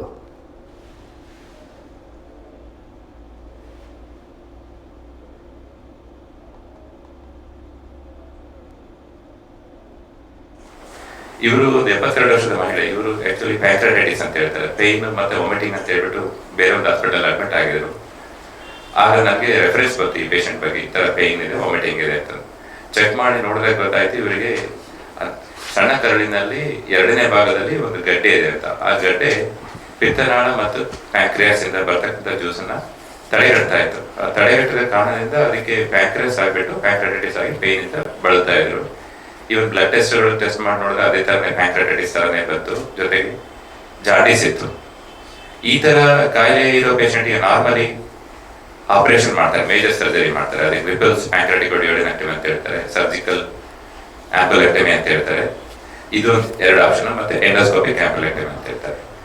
ಇವರಿಗೆ ವಿಪಲ್ಸ್ ಪ್ಯಾಂಕ್ರಾಟಿಕೋಡಿಯೋಡೆಕ್ಟಮಿ ಅಂದ್ರೆ ಮೇಜರ್ ಸರ್ಜರಿನ ಅವಾಯ್ಡ್ ಮಾಡ್ಲಿಕ್ಕೆ ಉದ್ದೇಶ ಏನಂದ್ರೆ ಇವರಿಗೆ ಏಜ್ ವಯಸ್ಸು 72 ವಯಸ್ಸು ಮತ್ತೆ BP ಇಂದ ಇತ್ತು. ಹಂಗಾಗಿ ಇವ್ರಿಗೆ ಮೇಜರ್ ಸರ್ಜರಿ ಆಗುತ್ತೆ. ರಿಕವರಿ 15 ದಿನದಿಂದ 1.5 ತಿಂಗಳವರೆಗೂ ರಿಕವರಿ ಆಗುತ್ತೆ ವಿಪಲ್ಸ್ ಮೇಜರ್ ಸರ್ಜರಿಯಲ್ಲಿ. ಅದನ್ನ ಅವಾಯ್ಡ್ ಮಾಡ್ಲಿಕ್ಕೆ, ರಿಸ್ಕ್ ಕಡಿಮೆ ಮಾಡ್ಲಿಕ್ಕೆ ಎಂಡೋಸ್ಕೋಪಿ ಡಿಸಿಷನ್ಸ್ ತಗೊಂಡ್ವಿ. ಅವ್ರ ಮಕ್ಕಳ ಜೊತೆ ಡಿಸ್ಕಸ್ ಮಾಡಿದ್ವಿ, 2-3 ಸರಿ ಡಿಸ್ಕಸ್ ಮಾಡಿ ನೋಡಿದ್ವಿ. ಅವ್ರಿಗೂ ಕೊನೆಗೆ ಗೊತ್ತಾಯ್ತು. ಬೇರೆ ಡಾಕ್ಟರ್ ಹತ್ರ ಕೇಳಿದ್ರು ಅವರು ಯಾವ ತರ ಹೆಲ್ಪ್ ಆಗುತ್ತೆ ಈ ತರ ಸರ್ಜರಿಯಿಂದ, ಎಷ್ಟು ಸೇಫ್ ಆಗಿರ್ತಾರೆ ನಮ್ಮ ಹತ್ರ ಅಂತ. ಅದೆಲ್ಲ ಗೊತ್ತಾದ್ಮೇಲೆ ಅವರು 1 ವಾರ ಟೈಮ್ ತಗೊಂಡು ಡಿಸಿಷನ್ ತಗೊಂಡು ಬಂದ್ರು ನಮ್ಮ ಹತ್ರ. ಬಂದಾದ್ಮೇಲೆ ನಾವು ಪ್ಲಾನ್ ಮಾಡಿ ಅಡ್ಮಿಟ್ ಮಾಡ್ಬಿಟ್ಟು ಎಲ್ಲ ಬ್ಲಡ್ ಟೆಸ್ಟ್ಗಳು, ಹಾರ್ಟ್ ಟೆಸ್ಟ್ ಎಲ್ಲ ನೋಡಿ ಎಲ್ಲ ಕ್ಲಿಯರ್ ಇದಾದ್ಮೇಲೆ ನಮ್ಮ ಡಾಕ್ಟರ್ ಚಕ್ರವರ್ತಿ ಅನಸ್ತೇಷಿಯಾ ಟೀಮ್ ಲೀಡರ್ ಅವ್ರ ಕಡೆಯಿಂದ ಸಹಾಯ ತಗೊಂಡು, ನಮ್ಮ ಡಾಕ್ಟರ್ ಸತೀಶ್ ಅವರಿಗೆ ಇಂಟರ್ವೆನ್ಷನ್ ರೇಡಿಯಾಲಜಿಸ್ಟ್ ಇದ್ದಾರೆ, ಅವರು ನಮಗೆ CT ಸ್ಕ್ಯಾನ್ ಯಾವ ತರ ಇದೆ ಟ್ಯೂಮರ್, ಇದು ಎಷ್ಟು ಒಳಗಡೆ ಇದೆ, ಯಾವ ತರ ಕಟ್ ಮಾಡ್ಬೇಕಂತ ಡಿಸಿಷನ್ಸ್ ತಗೊಂಡು ಎಂಡೋಸ್ಕೋಪಿ ವಿಧಾನ ತಗೊಳ್ಬೇಕು. ಅದ್ರ ಜೊತೆಗೆ ನಮಗೆ ಮಾರಲ್ ಲೈಫ್ ಬೂಸ್ಟ್ ಕೊಟ್ಟಿದ್ರೆ ನಮ್ಮ ಎಂಡೋಸ್ಕೋಪಿ ಟೀಮು, ಮತ್ತೆ ನಮ್ಮ ಡಾಕ್ಟರ್ ಸುಮೇಶ್ ಮತ್ತೆ ಇನ್ನೊಬ್ರು ಡಾಕ್ಟರ್ ಪೂಜಾ ಅಂತಿದ್ದಾರೆ ಗ್ಯಾಸ್ಟ್ರೋಂಟರಾಲಜಿಸ್ಟ್, ಅದೆಲ್ಲ ಹೆಲ್ಪ್ ಮಾಡಿ ಪ್ಲಾನ್ ಮಾಡಿ ಡಿಸಿಷನ್ಸ್ ತಗೊಂಡ್ವಿ. ಅನಸ್ತೇಷಿಯಾ ಸಹಾಯದಿಂದ endoscopy ತಗೊಂಡೋಗ್ಬಿಟ್ಟು second part of duodenum ಅಂತ ಹೇಳ್ತಂದ್ರೆ ಸಣ್ಣ ಕರಳಿನ 2ನೇ ಭಾಗದಲ್ಲಿ ಹೋಗ್ಬಿಟ್ಟು ಆ ಭಾಗನ ಗಡ್ಡೆ ಇರ್ತಕ್ಕಂಥ ಭಾಗನ ಅಸೆಸ್ ಮಾಡಿದ್ವಿ. ಸುತ್ತ ಟ್ಯೂಮರ್ ಮಾರ್ಜಿನ್ಸ್ ಅಂತ ಹೇಳ್ತೀವಿ. ಮಾರ್ಜಿನ್ ಎಷ್ಟು ಫ್ರೀ ಇದೆ ಕರಳಿಂದ ಅದನ್ನೆಲ್ಲ ಮಾರ್ಕ್ ಮಾಡಿದ್ವಿ. ಮಾರ್ಕ್ ಮಾಡಿಬಿಟ್ಟು ಕಟ್ ಮಾಡಲಿಕ್ಕೆ ಇನ್ಸ್ಟ್ರೂಮೆಂಟ್ಸ್ ಬರುತ್ತೆ, ಎಂಡೋಸ್ಕೋಪಿಕ್ ಇನ್ಸ್ಟ್ರೂಮೆಂಟ್ಸ್ ಅಂತ ಹೇಳ್ತೀವಿ. ಲೈಕ್ ಸ್ನೇರ್ ಅಂತ ಹೇಳ್ತೀವಿ, ಎಂಡೋಸ್ಕೋಪಿಕ್ ಸ್ನೇರ್, ಅದರ ಜೊತೆ ಇಂಜೆಕ್ಟರ್ಸ್, ಅದನ್ನೆಲ್ಲ ಯೂಸ್ ಮಾಡಿ ಕಟ್ ಮಾಡಿದ್ವಿ. ನಾರ್ಮಲಿ ಕಟ್ ಮಾಡಿದ್ಮೇಲೆ ಮತ್ತೆ ಪ್ಯಾಂಕ್ರಿಯಾಸ್ಟೈಟಿಸ್ ಆಗೋ ರಿಸ್ಕ್ ಇರುತ್ತೆ. ಕಟ್ ಮಾಡಿ ಒಂದು 8 hours ಅಲ್ಲಿ ಅದನ್ನ ಅವಾಯ್ಡ್ ಮಾಡಲಿಕ್ಕೆ ಪ್ಯಾಂಕ್ರಿಯಾಸ್ಗೆ ಮತ್ತೆ ಸ್ಟೆಂಟ್ ಹಾಕಿ ಯಾವುದೇ ತರದ ಕಾಂಪ್ಲಿಕೇಶನ್ ಇಲ್ಲದಂಗೆ, ಲೈಕ್ ಬ್ಲೀಡಿಂಗು ಇಲ್ಲ, ಕರಳು ತೂತನೂ ಆಗಲಿಲ್ಲ, ಮತ್ತೆ ಪ್ಯಾಂಕ್ರಿಯಾಟೈಟಿಸ್ ಆಗಲಿಲ್ಲ. ಜಾಂಡೀಸು ಕಂಪ್ಲೀಟ್ ಕ್ಯೂರ್ ಆಯಿತು. ಅವತ್ತಿನಿಂದ ಈಗ ಆಲ್ರೆಡಿ ಮಾಡಿ 1 ತಿಂಗಳಾಯಿತು. 1 ತಿಂಗಳಲ್ಲೂ ಕಂಪ್ಲೀಟ್ ಕ್ಯೂರ್ ಆಗಿದ್ದಾರೆ. ಹಿಮೋಗ್ಲೋಬಿನ್ ಏನು ಕಡಿಮೆ ಆಗಿಲ್ಲ. ಮತ್ತೆ ರಿಪೀಟ್ ಎಂಡೋಸ್ಕೋಪಿನ ಮಾಡಿ ನೋಡಿದ್ವಿ ಹೇಗಿದೆ ಅಂತ. ಅಲ್ಲಿರೋ ಅಲ್ಸರ್ ಎಲ್ಲ ಹೀಲ್ ಆಗಿತ್ತು. ಅದು ಟೆಸ್ಟ್ ಮಾಡಿ ನೋಡಿದ್ವಿ ಯಾವ ತರ ಕಾಯಿಲೆ ಇದೆ ಅಂತ. ಟ್ಯೂಮರ್ ಆಗಿ ಟರ್ನ್ ಆಗಲಿಕ್ಕೆ ಕೇವಲ ಒಂದೂವರೆ ತಿಂಗಳಿತ್ತು. ಸೊ ಅದು ಟ್ಯೂಮರ್ ಮಾರ್ಜಿನ್ ಫ್ರೀ ಅಂತ ಹೇಳ್ತಾರೆ. ಮಾರ್ಜಿನ್ ಚೆಕ್ ಮಾಡಿ ನೋಡಿದ್ರೆ ಏನಾದ್ರು ಬೇರೆ ಕಡೆ ಹರಡಿದೆ ಅಂತ. ಆ ತರ ಯಾವ್ದು ಬೇರೆ ಕಡೆ ಏನು ಹರಡಿಲ್ಲ. ಸೊ ಅಬ್ಸ್ಟ್ರಕ್ಟಿವ್ ಜಾಂಡೀಸ್ ಅಂದ್ರೆ ಜಾಂಡೀಸ್ ಅಂತ ಹೇಳಿ ಬರ್ತಾರೆ. ಅವು ಬ್ಲಡ್ ಟೆಸ್ಟಲ್ಲಿ ಗೊತ್ತಾಗುತ್ತೆ ಇದು ಪಿತ್ತನಾಳ ಬ್ಲಾಕ್ ಆಗಿರೋದ್ರಿಂದ ಆಗಿರೋ ಚಾನ್ಸಸ್ ಇದೆ ಅಂತ. ಆ ಥರ ಇದ್ದಾಗ ಜನರಲಿ ನಾವು ಅಲ್ಟ್ರಾಸೌಂಡ್ ಸ್ಕ್ಯಾನಿಂಗ್ ಮಾಡ್ತೀವಿ. ಮುಂಚೆ ನೋಡ್ತೀವಿ ಪಿತ್ತನಾಳಗಳೆಲ್ಲ ದೊಡ್ಡದಾಗಿದೆ ಏನು ಅಂತ. ತದನಂತರ ಕರೆಕ್ಟಾಗಿ ಕರಾರುವಾಗಿ ಗೊತ್ತಾಗಬೇಕು ಅಂದರೆ CT ಸ್ಕ್ಯಾನ್ ಬೇಕಾಗುತ್ತೆ. CT ಸ್ಕ್ಯಾನಲ್ಲಿ ಏನಂತಂದರೆ ಬೇಸಿಕಲಿ ಎಲ್ಲಿ ಅಬ್ಸ್ಟ್ರಕ್ಷನ್ ಎಲ್ಲಿದೆ, ಪಿತ್ತನಾಳ ಎಲ್ಲಿ ಬ್ಲಾಕ್ ಆಗಿದೆ, ಆ ಪಿತ್ತನಾಳ ಯಾವ ಲೆವೆಲ್ ಬ್ಲಾಕ್ ಆಗಿದೆ, ಅಥವಾ ಒಂದೇ ಕಡೆ ಇದೆಯಾ ಟ್ಯೂಮರು, ಬ್ಲಾಕ್ ಆಗಿರೋ ಜಾಗದಲ್ಲಿ ಟ್ಯೂಮರ್ ಇದೆಯೋ ಅಥವಾ ಸ್ಟೋನ್ ಇದೆಯೋ ಅಂತ ಕಂಡುಹಿಡ್ಕೊತೀವಿ ಸ್ಕ್ಯಾನಲ್ಲಿ, CT ಸ್ಕ್ಯಾನಲ್ಲಿ.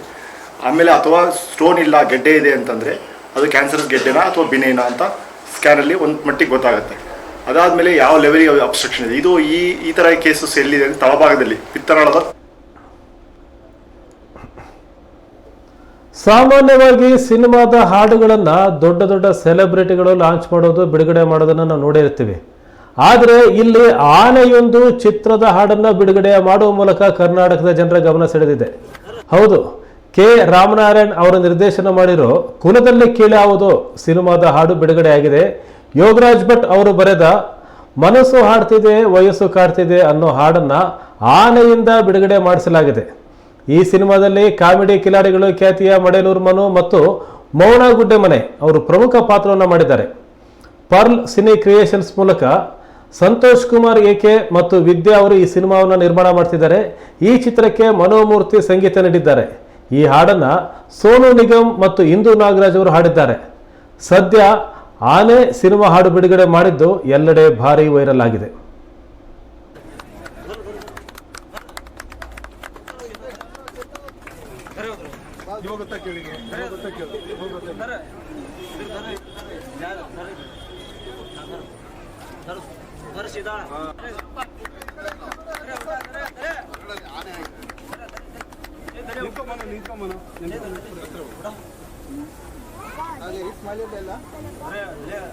ಒಂದು ಹಾರ ಇಸ್ಕೊಂಬನ್ನಿ ಸರ್ ಒಳಗಡೆ.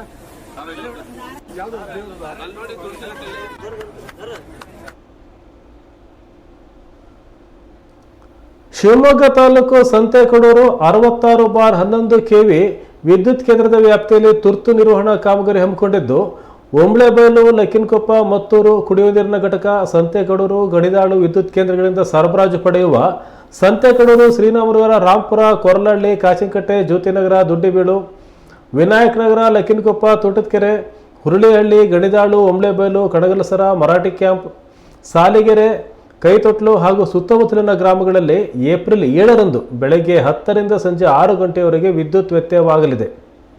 ಸಾರ್ವಜನಿಕರು ಸಹಕರಿಸುವಂತೆ ಮೆಸ್ಕಾಂ ಪ್ರಕಟಣೆಯಲ್ಲಿ ತಿಳಿಸಿದೆ.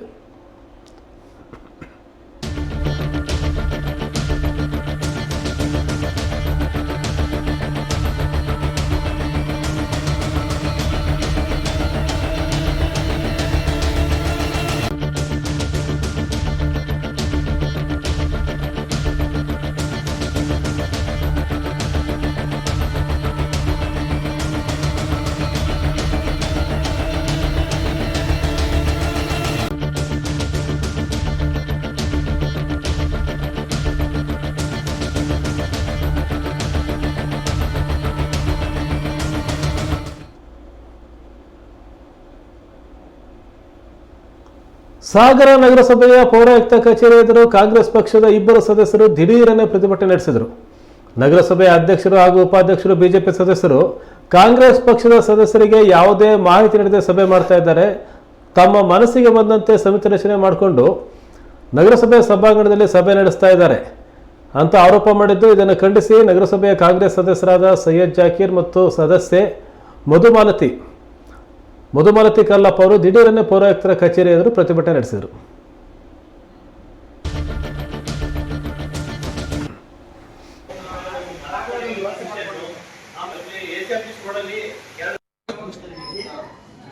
ಬಿಜೆಪಿಯ ಏಜೆಂಟ್ಗಿರಿ ಮಾಡ್ತಿರೋ ಕಮಿಷನರ್ಗೆ, ಬಿಜೆಪಿಯ ಏಜೆಂಟ್ಗಿರಿ ಮಾಡ್ತಿರೋ ಕಮಿಷನರ್ಗೆ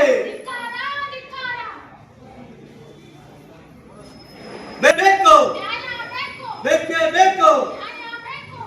ಬಿಜೆಪಿಯ ಗುಂಡಾಗಿರಿಗೆ, ಬಿಜೆಪಿಯ ಗುಂಡಾಗಿರಿಗೆ ಏನಿಲ್ಲ. ಇವತ್ತು ನಾವು ಇಲ್ಲಿ ನಾಗಪ್ಪ ಸರ್ ಇರ್ತಾರಂತ ಕಮಿಷನರ್ ಚೇಂಬರ್ಗೆ ಬಂದ್ವಿ. ಅಲ್ಲಿ ನಾವು ಹೊರಗಡೆಯಿಂದ ಬರ್ತಾ ಇರ್ಬೇಕಾದ್ರೆ ಮೇಡಮ್ ಅವರೇ ನೀವು ಮೀಟಿಂಗಿಗೆ ಹೋಗಿಲ್ವಾ, ಜಾಕೀರ್ ನೀವು ಮೀಟಿಂಗಿಗೆ ಹೋಗಿಲ್ವಾ ಅಂತ ಜನ ಕೇಳಿದ್ರು. ಏನ್ ಮೀಟಿಂಗ್ ಅನ್ನೋದು ನಮಗೆ ಗೊತ್ತಿರ್ಲಿಲ್ಲ. ಏನ್ ಮೀಟಿಂಗ್ ಅಂತ ಕೇಳಿದಾಗ ಗೊತ್ತಿಲ್ಲ, ಒಟ್ಟು ಮೇಲ್ಗಡೆ ಚೇಂಬರ್ ಅಲ್ಲಿ ಮೀಟಿಂಗ್ ಹಾಲ್ ಅಲ್ಲಿ ಮೀಟಿಂಗ್ ನಡೀತಾ ಇದೆ ಅಂತ ಅಂದ್ರು. ನಾವು ಹೋದ್ವಿ. ಹೋಗಿ ಅಲ್ಲಿ ಕೇಳಿದಾಗ ಅಲ್ಲಿ ಒಂದ್ 5 ಜನ ಸದಸ್ಯರು ಇದ್ರು. ಎಲ್ಲ ಇಂಜಿನಿಯರ್ ಸೆಕ್ಷನ್ ಅವರು ಇದ್ರು, ಹಾಗೂ ಮತ್ತೆ ಹೆಲ್ತ್ ಇನ್ಸ್ಪೆಕ್ಟರ್ಗಳು ಇದ್ರು, ಪೌರ ಕಾರ್ಮಿಕರ ನಮ್ಮ ಮೇತ್ರಿ ನಾಗರಾಜಣ್ಣನು ಇದ್ರು.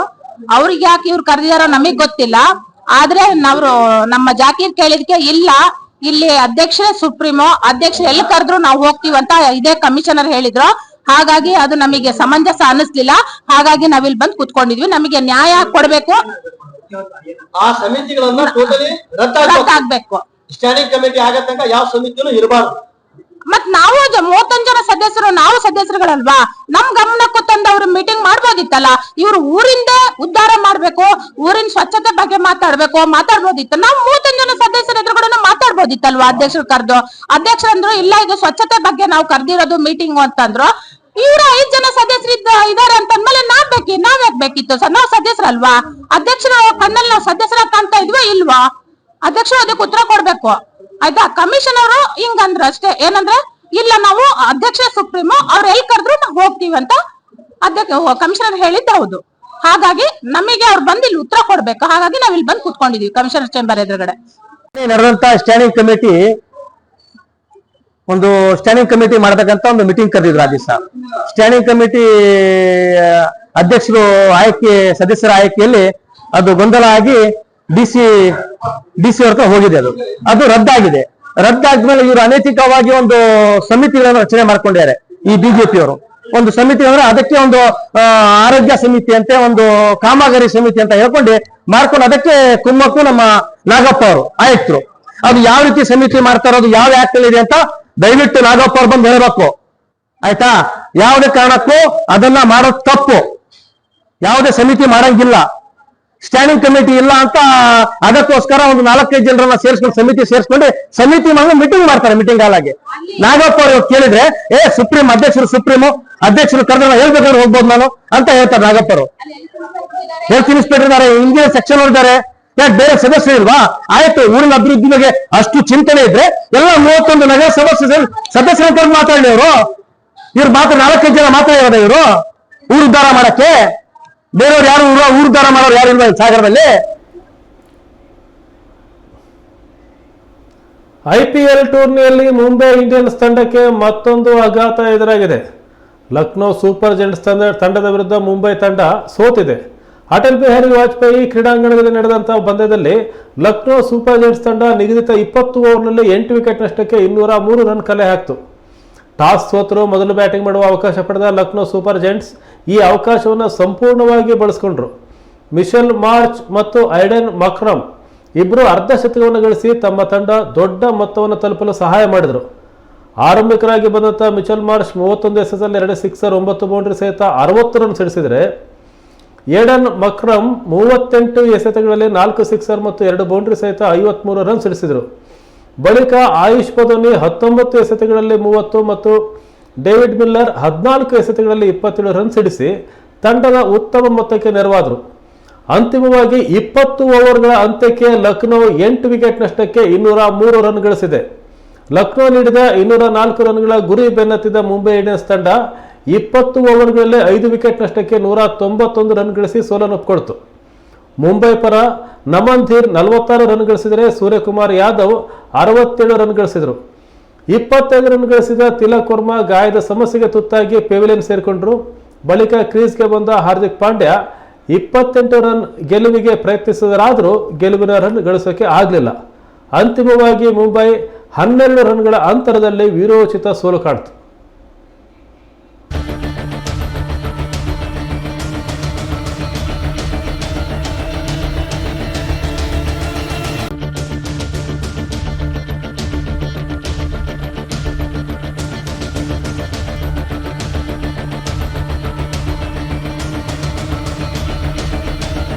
ಈಗ ಮತ್ತೊಮ್ಮೆ ಹೆಡ್ಲೈನ್ಸ್.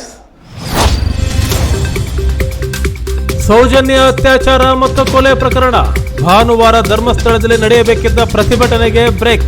ತಾತ್ಕಾಲಿಕ ತಡೆ ಹಾಕಿದ ಹೈಕೋರ್ಟ್ ಏಕಸದಸ್ಯ ಪೀಠ. ಶಿವಮೊಗ್ಗದಲ್ಲಿ ಬಗೆಹರಿಯದ ಈದ್ಗಾ ವಿವಾದ. ಮಾಜಿ ಸಚಿವ ಕೆಎಸ್ ಈಶ್ವರಪ್ಪ ನೇತೃತ್ವದಲ್ಲಿ ಬೃಹತ್ ಪ್ರತಿಭಟನೆ. ಕೇಸ್ ಯಾಕೆ ಹಾಕಿಲ್ಲ ಅಂತ ಎಸ್ಪಿ ಮಿಥುನ್ ಕುಮಾರ್ಗೂ ಪ್ರಶ್ನೆ. ರಾಜ್ಯ ಸರ್ಕಾರಿ ನೌಕರರ ಕ್ರೀಡಾಕೂಟ. ಉಸ್ತುವಾರಿ ಸಚಿವ ಮಧು ಬಂಗಾರಪ್ಪ ಚಾಲನೆ.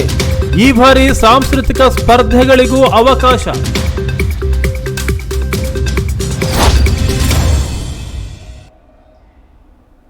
ಇದು ಈ ಹೊತ್ತಿನ ವಿಶೇಷ.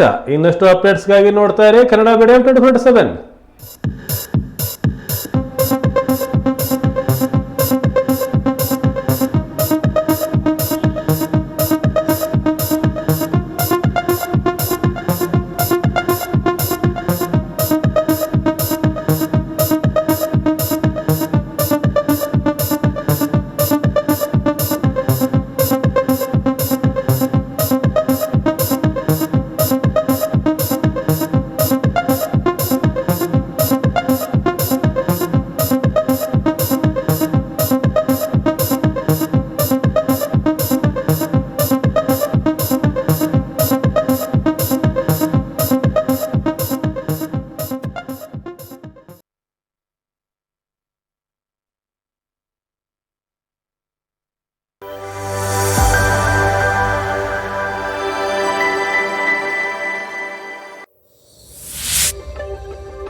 ನಿಮ್ಮ ಊರಿನಲ್ಲೂ ಸಮಸ್ಯೆಗಳಿವೆಯಾ?